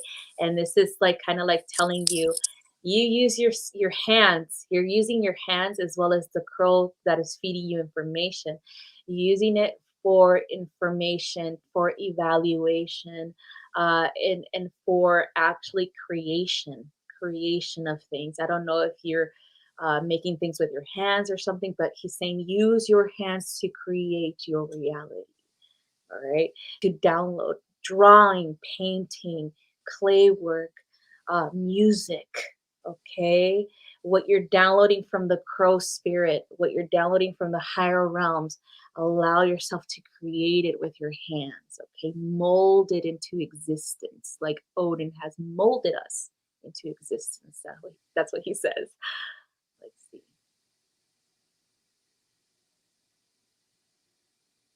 Okay, Michael, that's all I have for you. So we're cleansing and clearing and disconnecting and closing all portals. So make sure you work with Odin, okay? Yeah, that's super interesting. And I would say, as far as what I was looking at and picking up, it feels like since late 2018, that would have been when you started to experience this call towards sort of like a character evolution or a different way of expressing yourself, a different way of showing your true self to the world. And it's been from a position of, being in vulnerable places and speaking with honesty and living with honesty in a lot of different ways. And I would say that probably since this last December that we had, people have started to take you more seriously or started to respect some of the ways in which you've gone off road a little bit in areas that they don't expect. And I feel like that's not necessarily something that's going to be done anytime soon. I think that the next couple of years, you're going to be experiencing a lot of that. People looking at you as an authority on things, especially because of your authenticity, not in spite of it. And I think that, this is essentially a really important time to, especially with, you've got Mars and Venus in Aquarius's ninth. You've got Mars and Venus in Aquarius is seventh. You're going to be making a lot of different connections with a lot of different kinds of people that you may have not sort of like spent time with before, or that you may have not expected to befriend. I think that your friend group, that your social circle in general is going to expand in some very interesting ways. And I think that also, though, it's partially going to be about expressing your beliefs, and that expressing your beliefs is a big part of what's going on for you right now. And understand that even though you're being called to adventure, and then you're looking out and you're saying, okay, like I'm ready for the adventure, right? I'm ready to begin this. It almost feels as though you're waiting for someone to come forward and say, like, okay, so for the adventure, step 1, you want to do this. Step 2, you want to do that. Step 3, go over here. And you're gonna be in a position where you'll start to realize, like, you have to essentially create this from scratch. Like, the only way you go on the adventure is by you going on it. Like, no one is going to have like a routine that you can follow or a thing that you can do. There'll be plenty of people who say that they do. There'll be plenty of people who can point you towards exactly where your adventure needs to go. But the reality is only you can decide that, and only you can find that legitimately, especially as an Aquarius. You look at the world differently, and you have a connection to the collective unconscious in a different way than the rest of us do. And it's a very special thing that you get to be a part of, but it's also even more incredible once you're in a place where you're expressing that. And I'm sure that since late 2018, that this thematically has been coming up more and more, and that now it's like conscious. It's in your frontal, it's in the front. It's what you're thinking about as you're making decisions, rather than noticing it happening around you. So that's what I have. All right, awesome. All right, so that's what we got for you, Michael. Thank you for letting us assist you. All right, so moving on, we have Talia Green, and you will be our last one, Talia. And then if Nancy Solorio, if you are here, love, send me a message on my email so that I could let you know what we're going to do with your, I'll just do a quick scan for you privately then. I'll just do that. All right. So anyway, so let's look for Miss Talia Green. Oh, and just so you know, Mike, so you're a 10th house sun. Just so you know, when I'm talking about the houses in this particular case, I'm speaking from the point of view of collective houses. So, for example, Aquarius, like the Aquarius collective, their collective 7th house is Leo, sort of like rather than your natal houses, which might could have been any particular house. So just understand that that's where that's coming from. The reason I wouldn't necessarily touch on natal houses when I'm doing this kind of a reading is because without, having it pulled up in Placidus the way that I would pull it up, and being able to see the degrees, then I wouldn't be able to guess where the rest of them would be. So just so you know, but I hope that helped. Awesome. He said, thank y'all very much. And I'm excited to listen and listen. Absolutely. Bless you both. Bless you too, love. All right, Talia's ready. Okay, Talia, she's a Cancer sun, Virgo moon, and Pisces rising. Well, you're just a barrel of fun, it sounds like. Oh my goodness. Very sensitive. Oh, hold on. Let me think. My freaking. I swear I felt a shift in heart rate as soon as I saw Cancer sun, Pisces rising. I was like, oh my God. Oh my God. All right, Talia. So just create a circle of protection around you, love. Let me know when you're ready, okay? I love that combination. Yeah. Like, after this, I'm gonna go watch Titanic and cry. Like, I'm just, right? Yeah, I never made that connection. You guys could have had children together. We could have had 12. We could have had 12 children together. Colby says he wanted to cry too. Well. Oh, you guys, it's purifying. Remember, crying is purifying. It's funny when I watched that the first time, you're a kid when you watch that, right? And you're just like, why couldn't he get on the raft with her, or like on the whatever that was? There's so many problems with that. Yeah, there's so much debris I was around them. thinking about it as an adult, like she first of all, that was a choice. No, that was a choice. That was a stone cold choice. That was the choice. That was a homicide. That's how that would be ruled. God, we got that off of our chest. Right? Okay, Delia, let's go ahead and, you say you're ready? Okay, so you're ready. You're ready. I'm ready. Okay, so I'm going to go ahead and begin, Talia. Oh, Maggie's like, why am I getting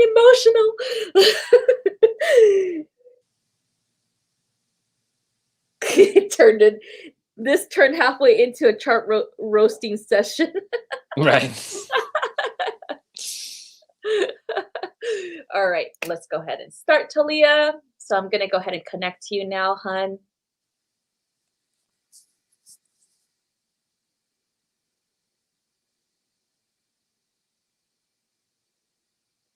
Okay, so what I'm feeling is right underneath your torso, like right underneath your breasts in particular. So in that solar plexus area, I'm feeling energy there. I'm also feeling it in the back. So in the heart space in the back. So this indicates a release or a need to move forward from the past. Okay. I'm also getting pointed into the third eye. And let's see, one of your guides is coming in. So this is Guan Yin. Guan Yin is here. So she is the Buddha.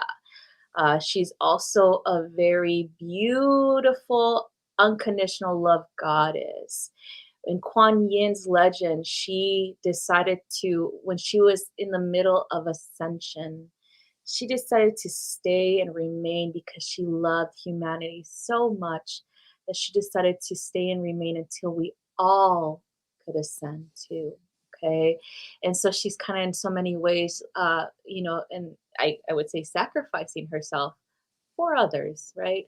But now as she represents this in a sense of no longer need for sacrifice, it's time for you to choose you first. Okay, so she's saying that you no longer need to sacrifice your happiness for others.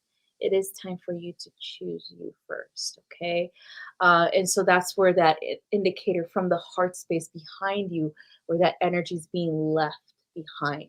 Okay, where it's being disconnected and the past is in the past and it's time for you to move forward.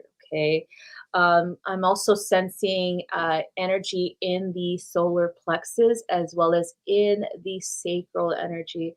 So in the sacral, there is she's saying is sexual energy. Okay, there is a need for you to release sexual energy, a possibility from past partnerships, letting that go, cleansing and purifying the womb. Okay, and you could do this in many different ways. You could do womb healing, you can do energetic healing, or you could even put essential oils around the navel area, on the lower navel area, right there. Massage it in and just set the intention as you're doing the massaging that I release everything from the past. I am so grateful for my experiences and the wisdom I gained from it. And I no longer need this energy. I no longer need to keep this with me. Okay. And that'll be very beneficial. So it's kind of like she's saying lotus. I don't know if you could get a hold of a essential oil that has like a lotus scent to it, or you could also do rose. Okay, rose absolute. Make sure you dilute this with a carrier oil such as apricot oil, or even what's the other oil? Mm, or jojoba oil, because that's good for your skin too. Okay, so dilute that. Don't put it directly on your skin. All right, so let's look at the underneath in the solar plexus. So in the solar plexus, high activity of and what I'm hearing from Kuan Yin is fight or flight activity. So not feeling empowered at this time, not feeling like you belong, or not feeling like you're being supported, feeling like you're being controlled. Okay, like other people have a lot of control over you, and this is and this is why, and it has to do with the past too, and it has to do with you finding your strength, you finding your voice, to move forward with your life. Okay,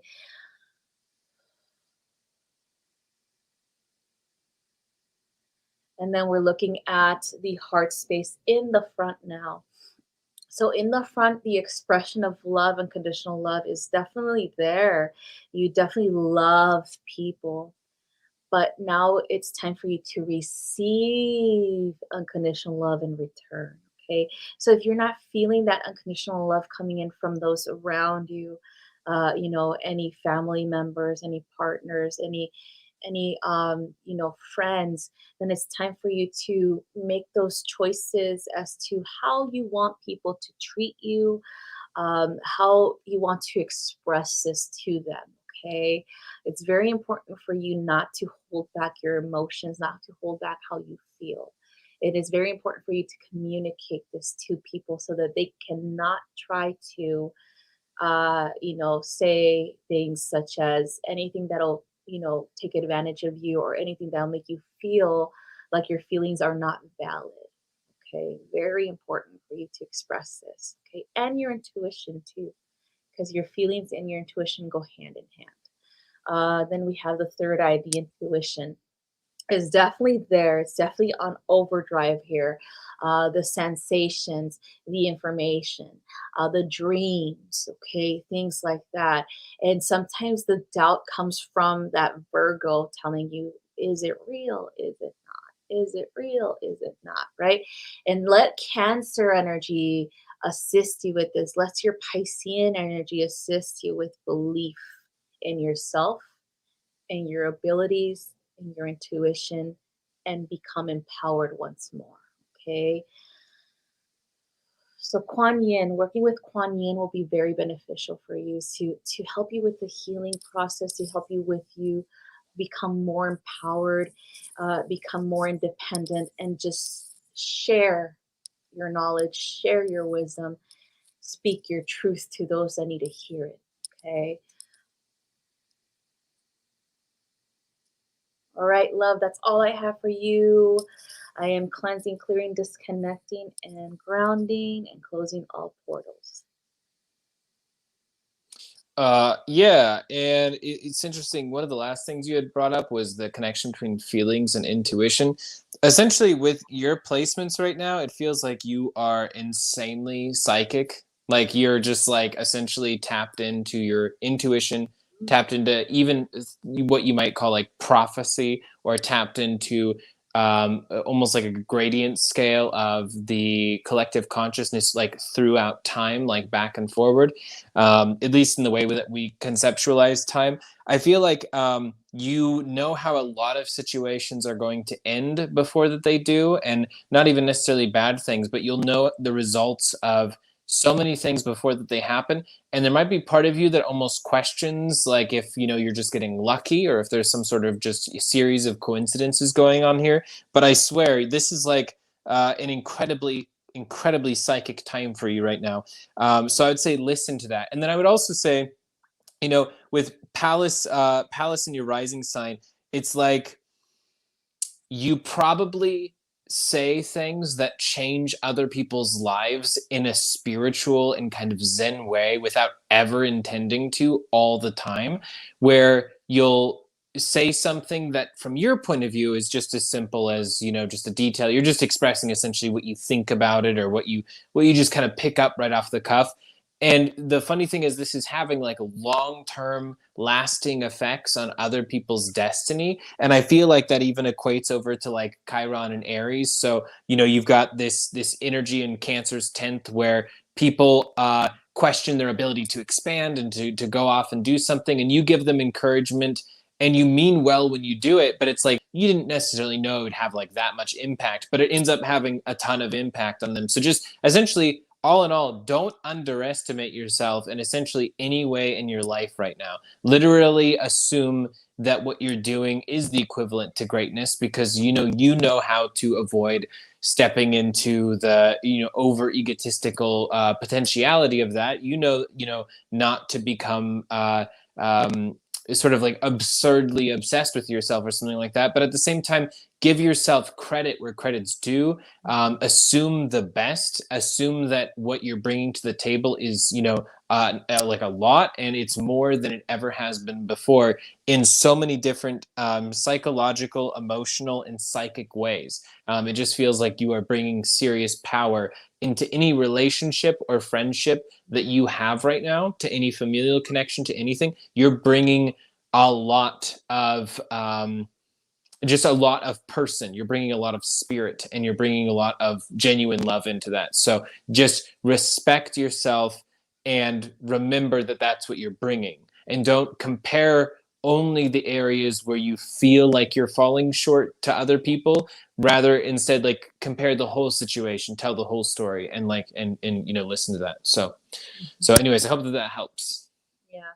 So you guys are so accurate. Thank you. You're welcome. So much love.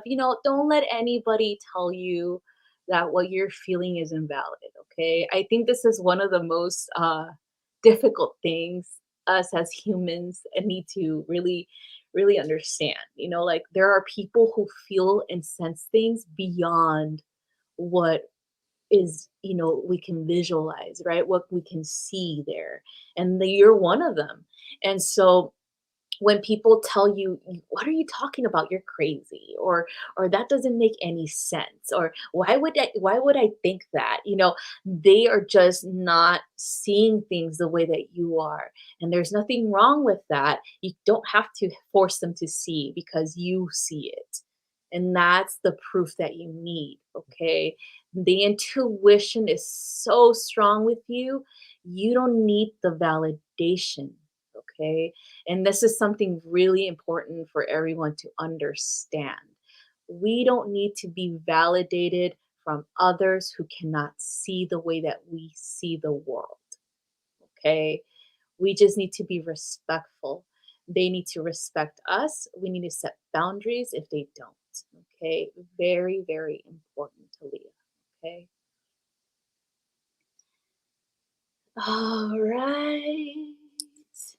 So that's all I have for everyone. So, collectively speaking, you guys, of course, Cancer season brings a lot of the sensitivity out, but this is such a beautiful, beautiful time to explore that. I am so grateful for Cancer season, because even though I am emotional, it is the bridge that brings me closer to my knowing myself and my intuition. even more. It is such a strong energy of, kind of like self-sufficiency as well as empowerment that Cancer season brings us through our emotion, as our emotion is the expression that guides us to our intuition. And I feel that this is such a very evolutionary energy. Just allow it to happen. Allow yourself to feel. Allow yourself to feel everything, like frustration, anger, resentment, sadness, everything, because it's expressing itself in this manner so that you can intuit where it comes from. Okay, so it can guide you on really healing yourself as well as moving forward with your life. Okay. Bingo. Yep. You're like, oh. There you go. Okay, I guess my job's done here. All right. Hey, look, PC. You want to say bye? Mikey, I see you. Well, hello. There we go. Is it you this time? It is me. It is you. I had fun with Sir Oreo earlier, so that's what's up. That's wild. Yeah. What's up, man? You can tell the difference because of the voice. Oh, Sound yeah. of the voice. Yeah. A lot of people think we look alike, and I Yeah. see the resemblance. Yeah, I made that mistake for sure. I thought you were the same person for a while. Yeah. Forgive me. It's because we're both black. I get you. I think so. I think that's what it was. Honestly. Yeah. It's I get you. I don't know. yeah, 2021. What am I thinking? Word. Yeah. Oh, Beautiful.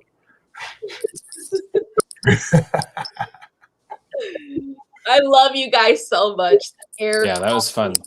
I'm glad that we did that, and I hope we do another one of these soon. I hope we get one where all three of us are doing something. Yeah, PC. Got you. I love PD. That sounds like my child predator name. Oh God. PC.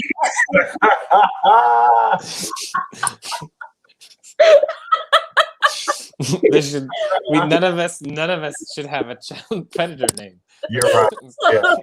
we shouldn't have one for just Not in at all. case. Not even like for in case. I feel you. Yeah.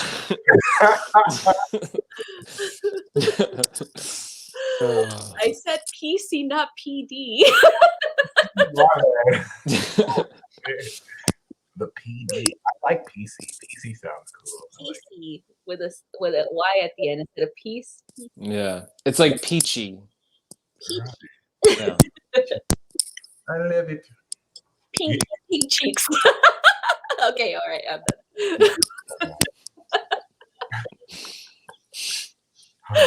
All right. So yeah, we should definitely do a live together. Once again, we get the Triceratops going once more. And honestly, like next time we could just, without even doing readings, we could just break out our comedy routine, Yeah.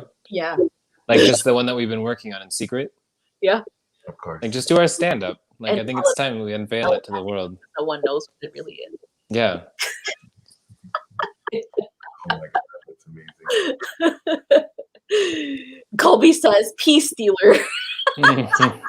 P-E-E, not pea. Not the vegetable pea. Like he steals pea, like piss, Oh my God. How did you know? My secret. I'll never hear it again the same now. I'm always going to hear that now. I'm the pea stealer.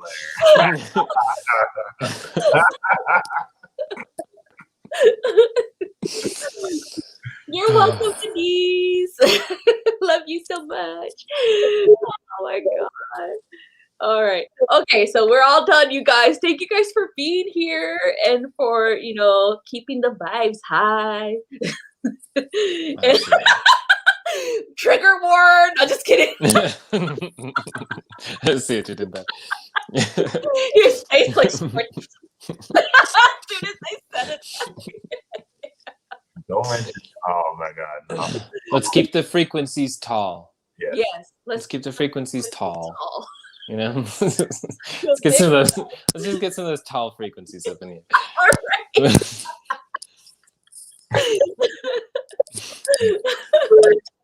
Oh my gosh. Oh, Maggie said R. Kelly vibes. Oh God. All right, we're done. All right, you guys, thank you guys for being here. Thank you guys for the support and all the love. Thank you guys for the honor of allowing us to read for you and to do these energy evals. Love you guys so much. And I hope you guys have a wonderful weekend and happy Thursday. Remember, if you want to play the lotto, you do it today. Get that Jupiter energy. Yeah. All right. Love you guys. Happy Thursday.